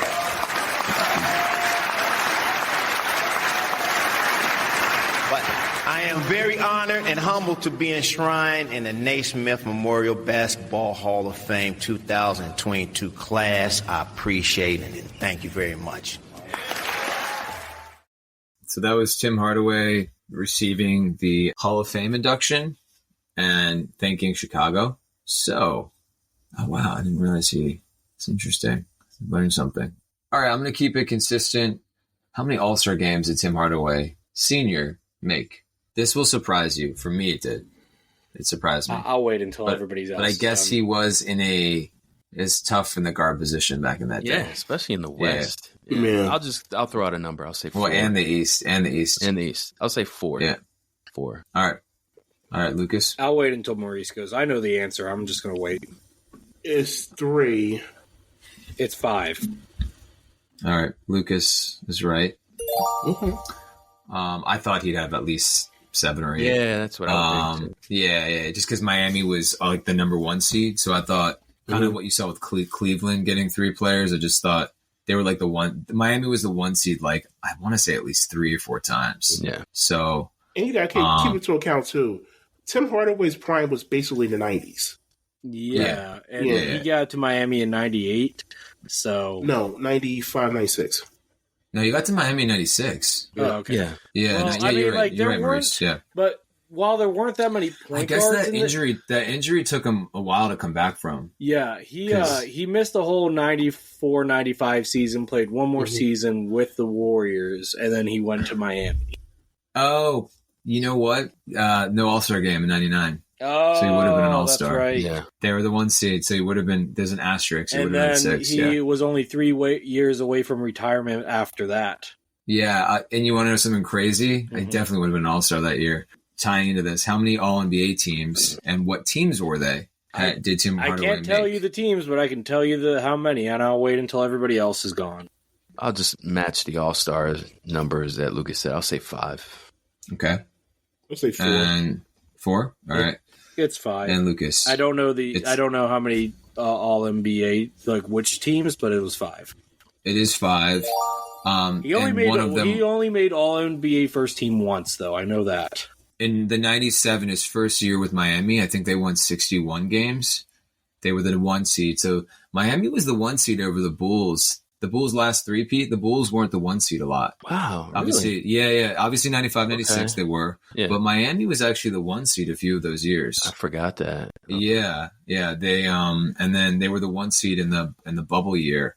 So he was All-NBA second team in that, not the bubble year. I confused the lockout year, but they were the 1 seed in 98, 99. Okay. And he was All-NBA second team. All-NBA first team was the 96, 97 season. And he was All-NBA third team in the 93 season and All-NBA second team 3 times, 92, 98, 99. So he was really good. So in a 7-year run, he got 5 All-NBA teams as a guard. That's pretty good impressive. For a guy his height. Yeah. Mm-hmm. He did not win the NBA Rookie of the Year in 1990. Do you guys know who won the Rookie of the Year in 1990? It was not Purvis Ellison. No, it was not. It was not Purvis Ellison. Sean Kemp? It had to be Sean Kemp. I did mention Sean Kemp. I think it was Larry Johnson. It's a kind of a trick question. There weren't Was it Rookie of the Years? No. This guy was a monster. I think he made the All-Star team. He was that good. So it's confusing because this guy was drafted a couple years prior. David Robinson. David Robinson. Okay. That's David tricky. Robinson. That's It's tricky. Yeah. Okay. It's kind of. That's not. Yeah. That's a Ben Simmons. That's a Ben Simmons. Yeah. Blake Griffin. Yeah. So NBA All Rookie first team though, even with that 24-year-old David Robinson coming back from the Navy, and he did win a gold medal with the Olympic team in 2000. 2000? So he did get a gold medal. Oh, yeah, he did get a gold medal. 2000, good for him. Did Tim Hardaway ever win a championship? Did Tim Hardaway ever win a championship? He did not. No. Unfortunately. No. He's not in the top 5 players to not win a chip. He's up there. He might have on that 03 Pacers team, if not for one mishap by that team. No, that was the following year. Was that the following year? Yeah. I think it was the following year. Didn't they get to the finals the year before? No, they made the finals the year before the Sixers made the finals. So they were 2000. Yeah. And then Reggie's the only dude who stuck around on that team. Right. I think it was 03-04, the Malice in the Palace season, right? Do you guys know? Yes, it was 04. Yeah. Yeah. But maybe he would have stayed. I don't know. Well, no, he didn't. He retired. I hate to say his best shot, let's be real, it's the Allen Houston shot. Had they gotten out of New York, I think they would have had an easy route. And they with Alonzo Mourning guarding Tim Duncan, Defensive Player of the Year, they would have had a shot. Yeah. They would have had a shot. That sent them to the finals, right? That Allen Houston shot? No, it was the 1-8 seed. 1-8. And it was game 5, and it was the winning shot. So it was it was the 50-win season, but that team in particular. Yeah. It was Jordan was finally done. They finally had they were the 1 seed. They were the best team in the East, and the Allen Houston shot. Yeah. Maybe if he would have stayed on with Miami, he could have been on there in 05, 06. I don't know. That would have probably been too late past the prime. Yeah. What stands out to you guys? Probably the lack of all-star games, but because of the lockout season and that year missed due to injury, not too surprising, I guess. Because the point guard class in the 90s was not, like, outside of Stockton, there was no Magic, Isaiah. You had, besides him, you had a young Stephon Marbury, a young Jason Kidd. Those guys weren't really in their own yet. So, like, I don't really know who was pushing for all the guard spots, I guess. Mm-hmm. Was Jordan, Stockton, Gary Payton? No, there's guys. I'm sure there were guys, but like not enough Magic to push Johnson. them. Well, like Isaiah Thomas. Yeah. Magic still has some years. Yeah. I would have said just the 5 NBA all NBA teams. Yeah, come to think about it, I can't name more than 3 off the top of my head. I mean, we can look it up, but Jordan, Stockton, Gary Payton, maybe Anthony Hardaway. Yeah, Penny Hardaway was All-NBA first team. Iverson was All-NBA first team in 99. So you're starting to enter that new era of Kobe Bryant, I think might have gotten an All-NBA. No, he was still, I think, on the bench. He might have been All-NBA in 99, Kobe. I think, Maurice, the whole idea of All-NBAs, I'll be honest, like I was just, my memory of Tim Hardaway is, his crossover, the sneakers that I bought when I was a kid, and just his highlights, pulling up for 3 like Trae Young does today. But I think the accolades part is the aspect of my basketball knowledge that was lacking, and Ben has brought that to the forefront. Making 5 All-NBA teams is special, especially when he's like a little guy, right? Mm-hmm. So I was really impressed by that. And Trae Young, will he get more All-NBAs? I think it is possible because he's still relatively young, and I guess he's as durable as a guard can be for his size. So, yeah, I think the All-Star or All-NBAs was impressive. Yeah, I'm just looking up I don't know why I'm like interested in this. The All-NBA team in 98-99 season. I think Jason Kidd might have been first team. Probably. I think it was kind of the ascension into like that, but yeah. Real quick, I'm looking it up as well. Did you guys know Latrell Sprewell was first team All-NBA in 1994? He was? Yeah. Spree? Wow, 94. I did not know that. Because Jordan was not there. That's a big reason why. Yeah, they had Latrell Sprewell too. Yeah, we're forgetting. Man, that team Mark was Price, so. Mitch Richmond, Kevin Johnson, Mark giving Price. away your segment.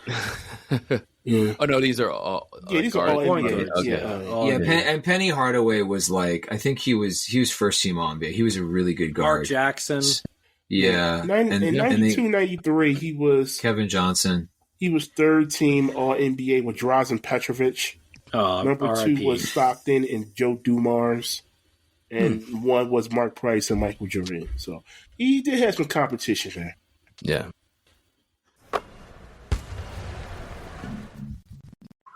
Fourth quarter, teammates. He's good. He's really good. And the way he can adjust, and the way he can change the pace of the game and the reads that he makes, that's unbelievable. It's so easy to play next to him. And we need him like that. He knows that, and we need him like that. When he has the ability to make every single pass in the book, how does that make your life easier when you share the court with him? It's so easy, to first of all, to talk with him, to understand the game and to be on the same page with him, and then, to execute it, sometimes, you can talk with the guys, but maybe you cannot find, or guys, they can come to you and talk with you too, and you don't understand, but he's so easy to understand, and he makes us better. He makes the game simple for us. All right, so that was Trae Young's teammate Bogdan Bogdanovic. Trae Young was drafted in the 2018 NBA draft, like we mentioned and highlighted in the video. He was actually drafted by the Dallas Mavericks, then traded to the Hawks. Let's get into some of his teammates now. Trae is the now player So there's not many seasons to highlight, but I only want to highlight 3 seasons. So let's get into his rookie season, which was the 2018-2019 NBA season. Not a good team. They were 29-53. Their coach was Lloyd Pierce. Some of his teammates were Justin Anderson, Kent Bazemore, Vince Carter. Shout out Vince Carter. He ended his career with the Hawks.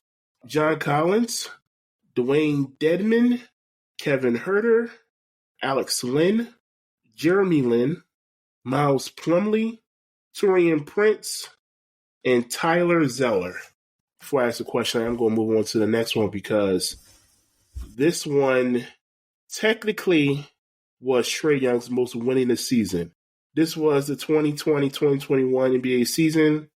They won 41-31. They were 5th in the East, coached by Lloyd Pierce, but then he was relieved and coached by Nick McMillan.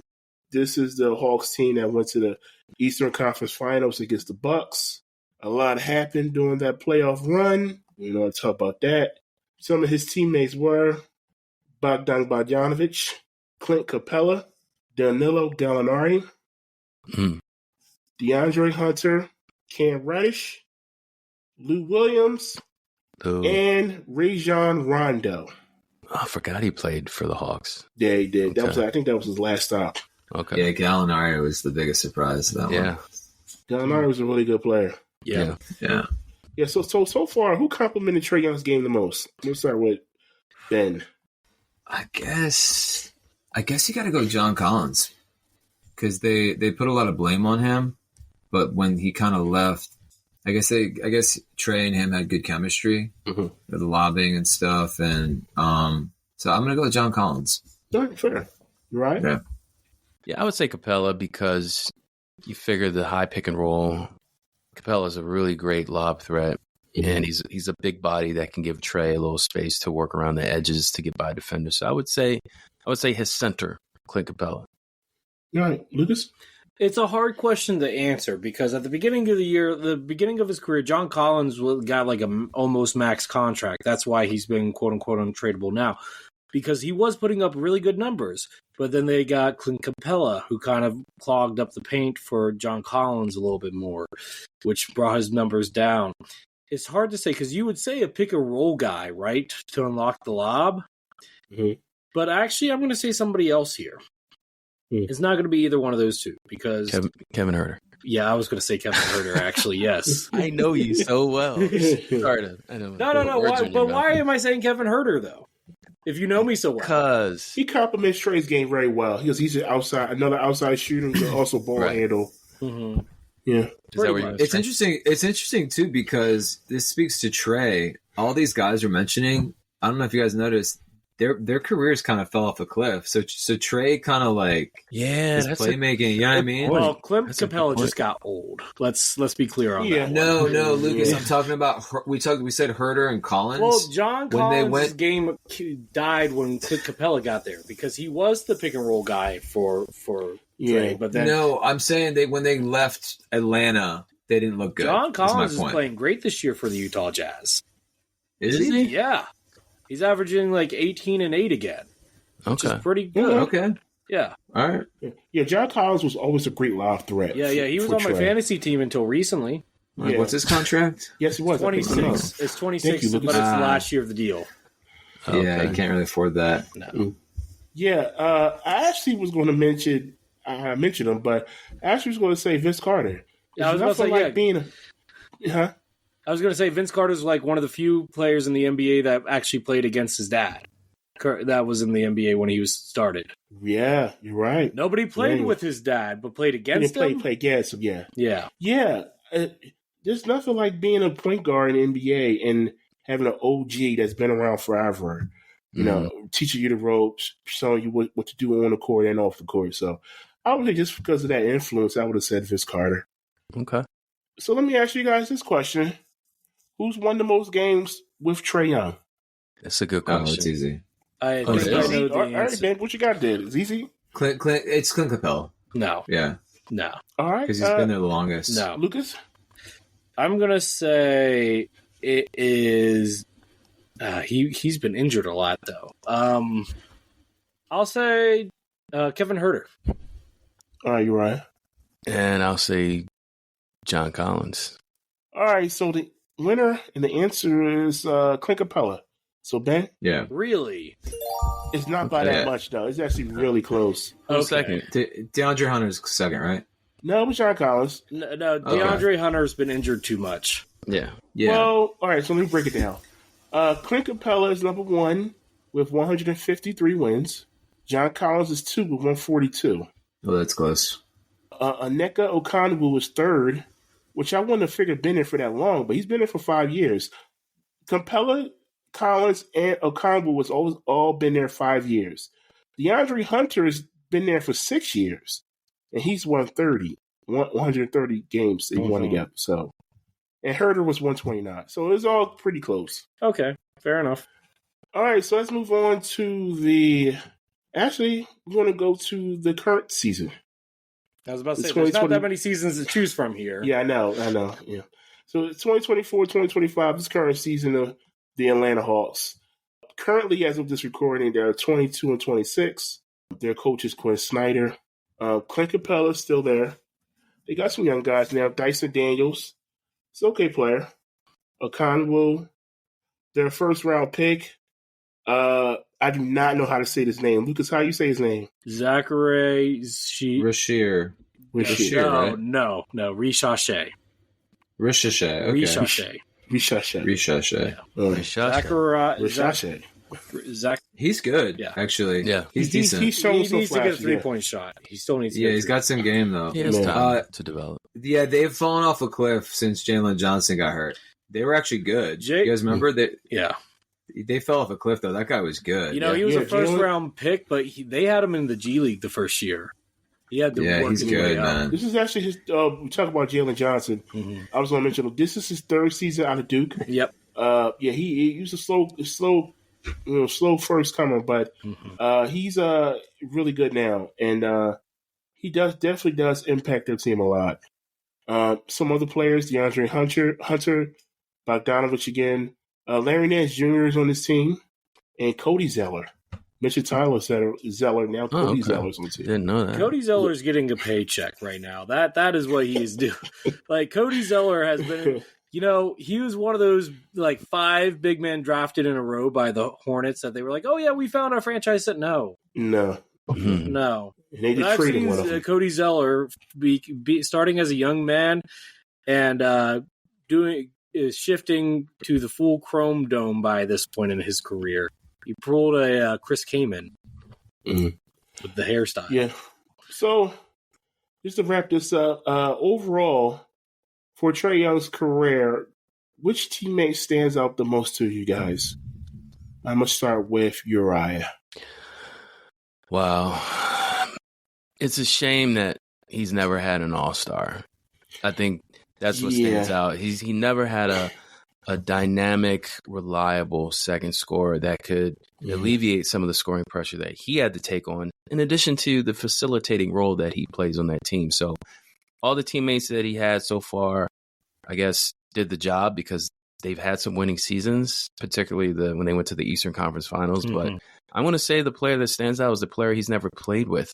And from what I've heard, there may be a big-time player going to play with him. So by the time this comes out, he might have that really good scoring next to him. He might. Can I jump in? So I think Trae Young's best option with them hitting I think they hit on the French guy at the top pick. Definitely. He's like, 6. He's good. I think he's just needs a shot. He's a high-end role player. I don't know. So they have 2 incoming first-round draft picks. One from the Lakers, unprotected, and then they've got one from Sacramento, protected 1 to 12. So they've got 2 first-round picks coming in this year.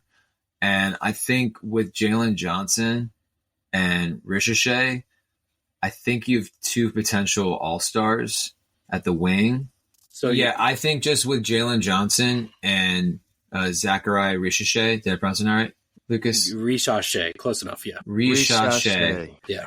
All right, I think with those 2 wings, because Trae Young does really well with wings, we were saying with John Collins and DeAndre Hunter, and those guys are potentially going to be way better. I think he just needs to stay put and let those guys develop and then get potentially a free agent or something, and you're set. So I think his best option with how the East is trending is to stay put and just let those guys around him become all-stars. So yeah, I agree with that. For me, the most impactful player, DeJounte Murray. Yeah, I didn't mention him because I didn't. Actually, he's out for the season for this season. But like, so I didn't. It really kind of like stunted the growth of that team for 2 years. Not to say that DeJounte Murray's a bad player, but the fit there just never really was there. I know they played with each other on AAU stuff, but it just never really worked. Yeah, I'm gonna say to the player, kind of Jalen Johnson, because it seems like Atlanta just missed on picks. Like they didn't hit on like what like Houston's been hitting on picks, right? And so is Detroit. That's why they're so good. So I think Jalen Johnson is the player that I think. I mean, I thought he was going to be an all-star before he got hurt. So I don't know if you guys watch much of him, but his leaping ability is unbelievable. Mm-hmm. He's a good player. Yeah, he's a good player. You're right. You went right. Yeah. Mm-hmm. Yeah, I was going to say that I don't mention this as much as I used to, but roster construction means a lot for the betterment of the player, especially the players that we're highlighting here. And outside of the older vets like Vince Carter and Rondo, Trae Young hasn't played with an all-star. Looks like he's never played with a legitimate potential Hall of Fame type player that's in their prime. That's a shame. It's a shame. So hopefully they can get some real talent around him, and not just talent, but talent that can benefit from a Trae Young type player. Hopefully he gets that.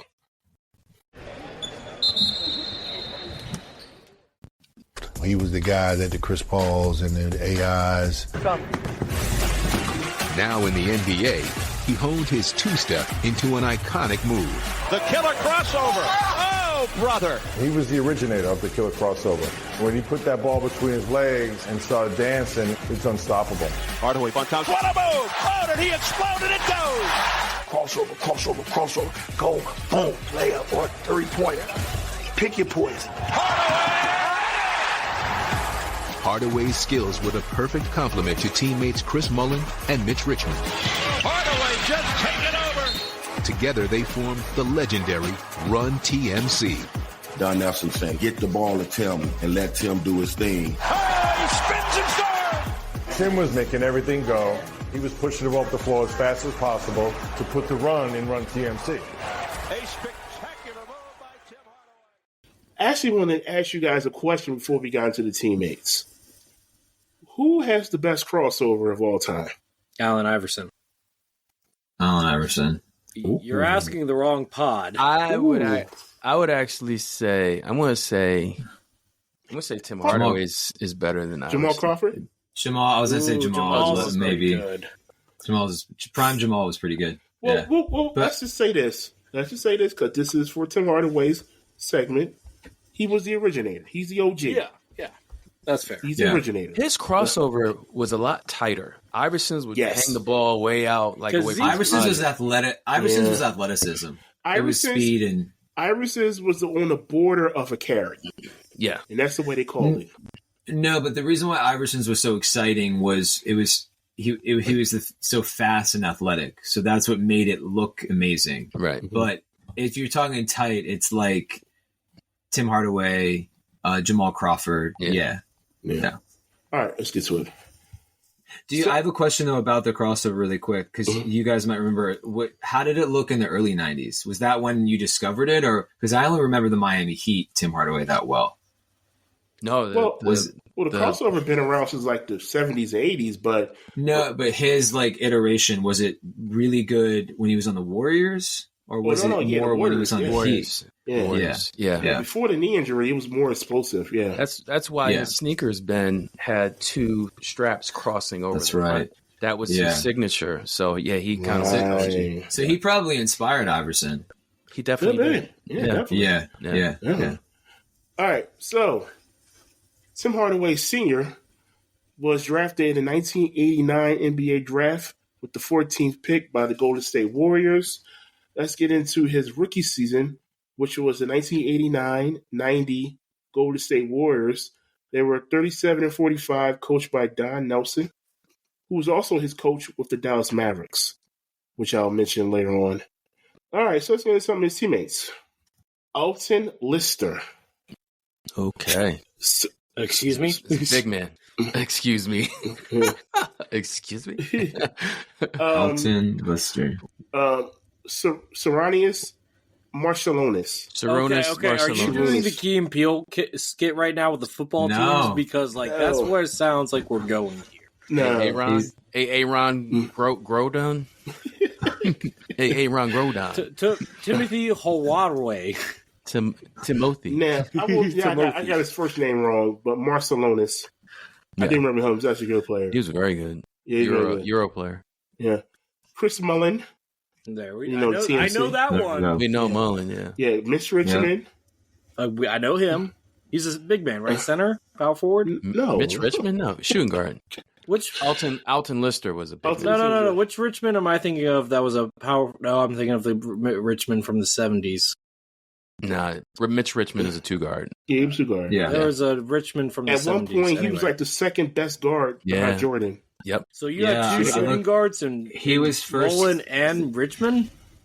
Kind of Mullin. You could he was 6'7". You could run him at the three. They kind of ran three guards though. You're right. No, Lucas. They actually at moments would run four guards because Sprewell is a 2-3. Yeah. So they were way ahead on the guard then. Yeah. They used to run and gun. Yeah. Yeah. The original Phoenix Suns. Yep. All right. So they drafted really well. Who I mentioned? Terry Teagle. Who? Manute Bol. Oh, there we go. Manute Bol, yeah. I know that name. Yeah, Manute Bol was a good player, man. People hate on Manute Bol. He was a good player. He was a good shot blocker. Yeah.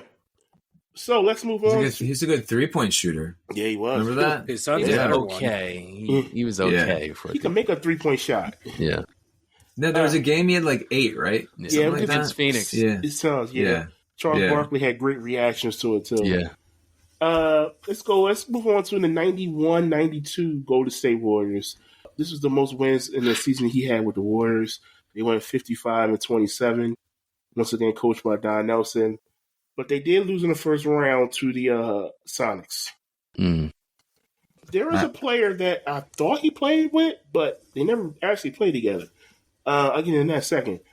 Kenny Battle, Mario Elie. Don't know. Chris Gatling. Heard that name, but I don't know who it is. Chris Gatling's known for getting dunked on. He got dunked on by Sean Kemp, and then he dapped up Sean Kemp. Dapped you up. Yeah. He dapped up the guy that dunked. Oh, exactly. Yeah. Oh, it was just a mutual respect. Yeah. Well, the play before that, he Gatling disrespected you. There is no respect if he disrespected you like that. Well, no, he respected Sean Kemp. On court. But Sean Kemp didn't respect him because he dunked on him like that. It was a mutual level of respect. There is no mutual level of respect when a dunk is involved, okay? There is none. I refuse to believe it. So if I dunked on you, you wouldn't dab me during the game? There is no respect if you do that. Now, out of the game, me and you are cool. But during the game, I'd pull Isaiah Stewart. Oh, jeez. In that case, I'm putting the ball down and going home. I was never quite that violent playing the game, but I would be more like Tyler Hansborough. I think so. I think that would be a better comparison. All right, let's get back to the teammates. Yeah. Rod Higgins, Tyrone Hill, Billy Owens. I think Ryan mentioned him earlier. Yeah. Here's a name. We've mentioned his name so many times. It's like he's been on every NBA team. Jaren Jackson. Yes. Senior. He has been on a lot of teams. Mm-hmm. Yeah. I mentioned a lot. Jaren Jackson. He was his second year out of Georgetown. He was on his Warriors team. Guys, wasn't Jaren Jackson Jr. drafted the same year that Trae Young was? He was. Yeah, that was a good draft. Yeah. So their dads played on the same team. So Tim Hardaway Sr. played on with Jaren Jackson his rookie year, and then Trae Young and Jaren Jackson were in the same draft.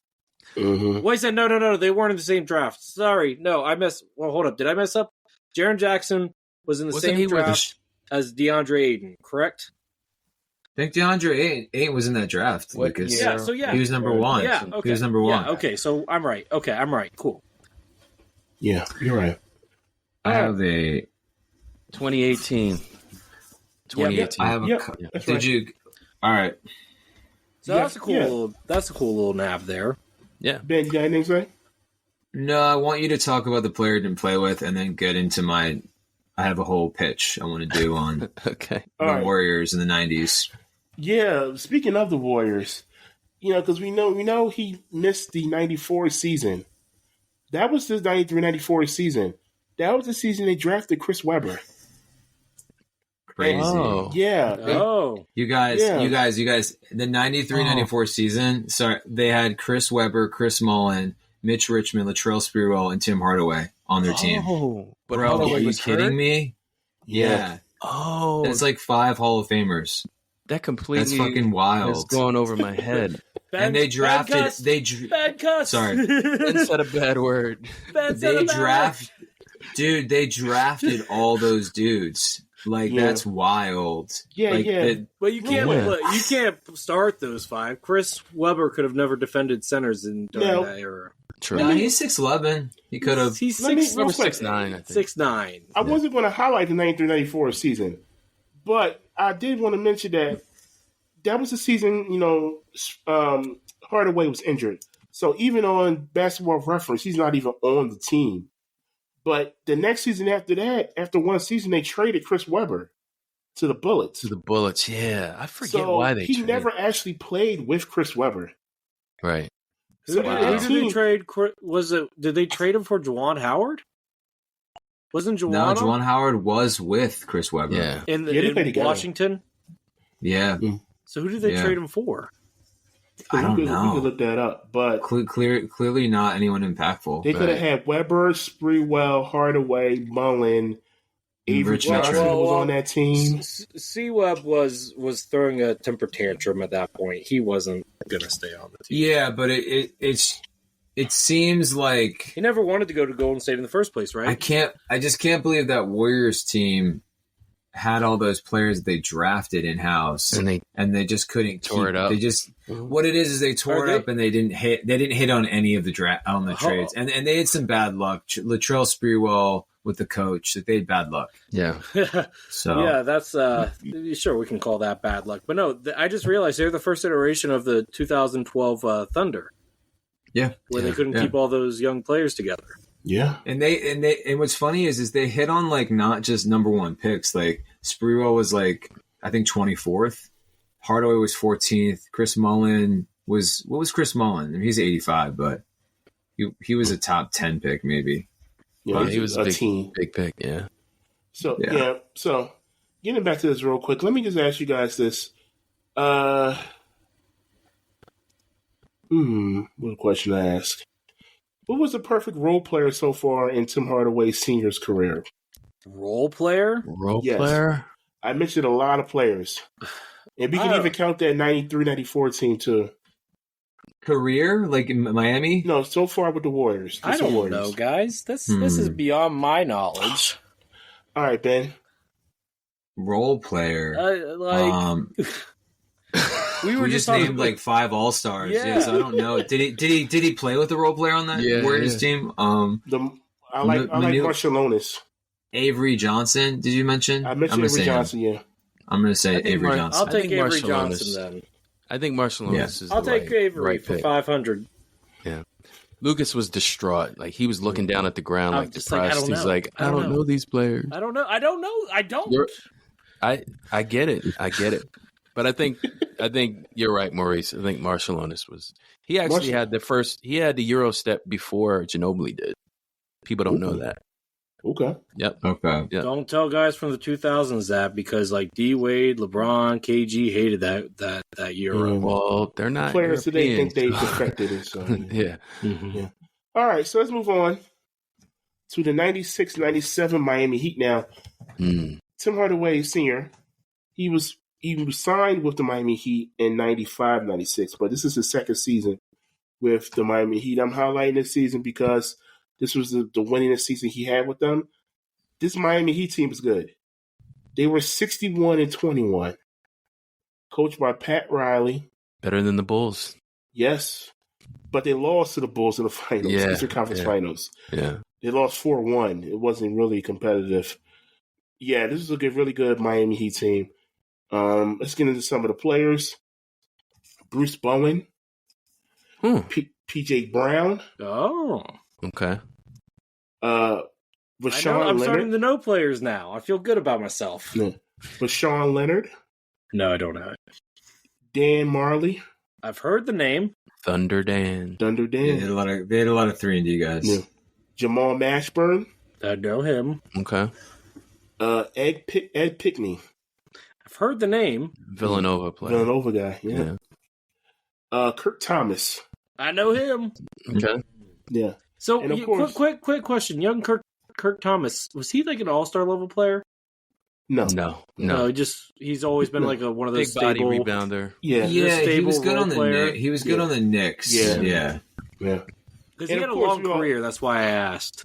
And of course, we all know Alonzo Mourning. Yes. Mm-hmm. Yeah. So that was a really good 3-and-D. Good rebounding, good defensive team. They added some shooting too, with Dan Marley and Tim Hardaway himself. Rashawn Leonard was pretty good himself. Yeah. Mashburn was a really good small forward too. Mashburn had a really good career. Yeah. Yeah. All right, so let me ask you guys this. I always ask it.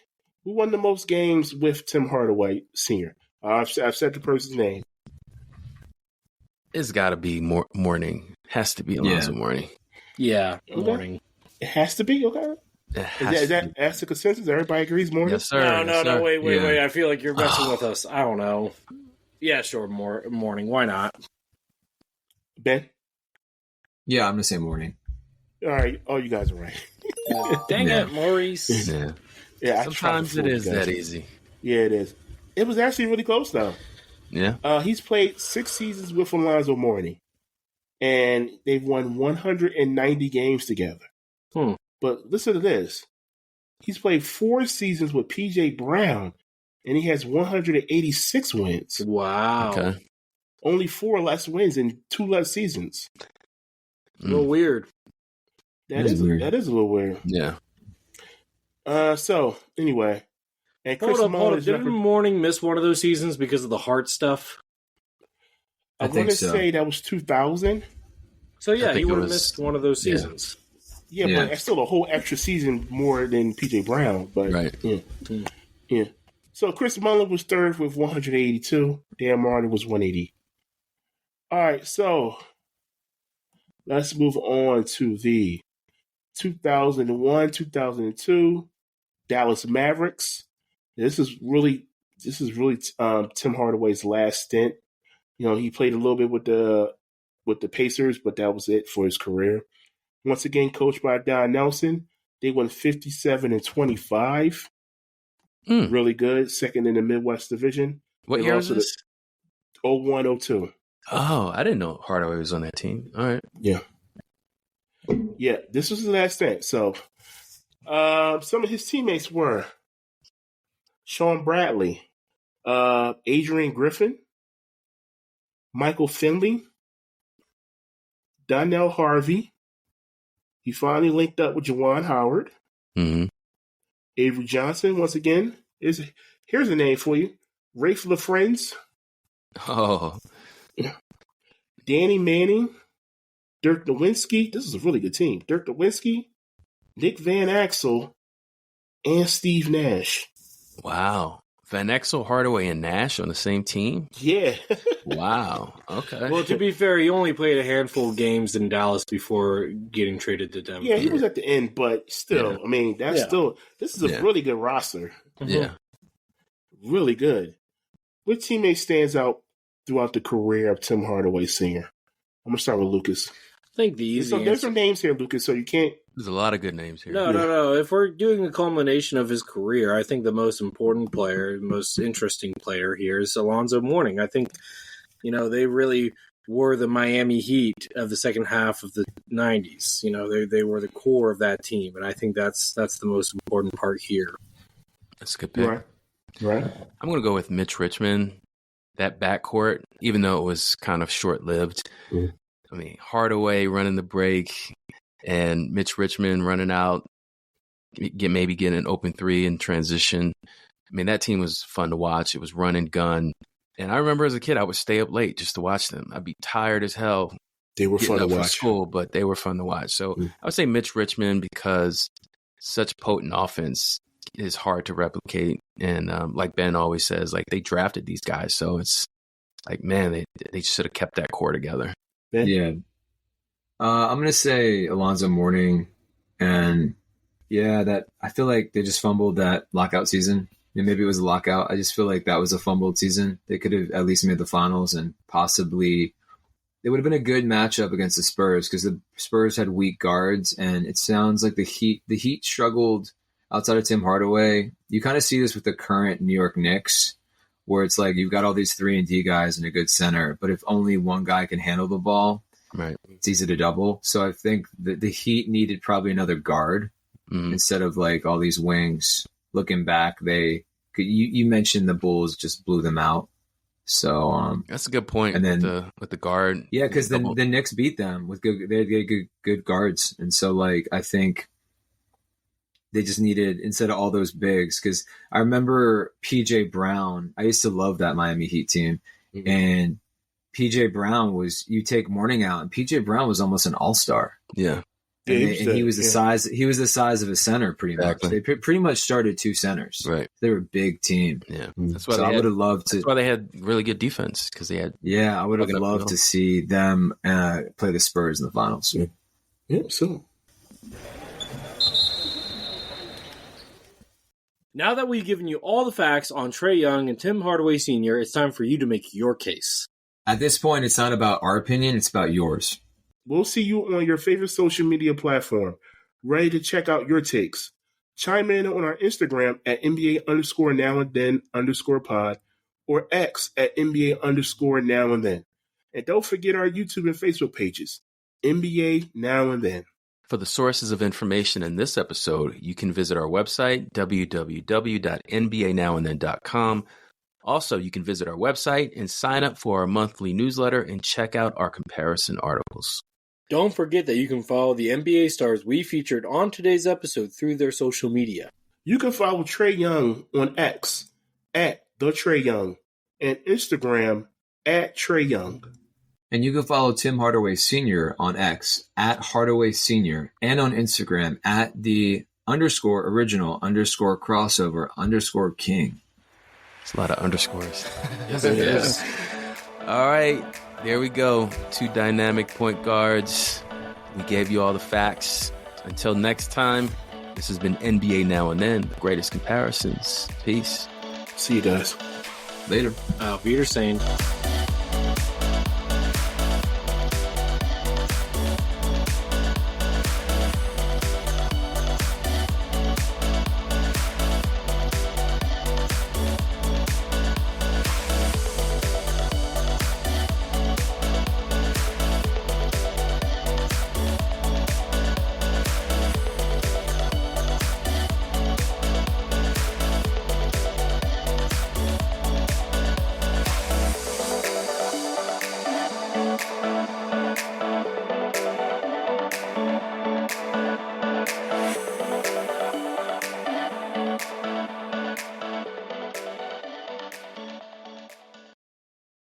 His offensive bag is as impressive. Got tongue tied there.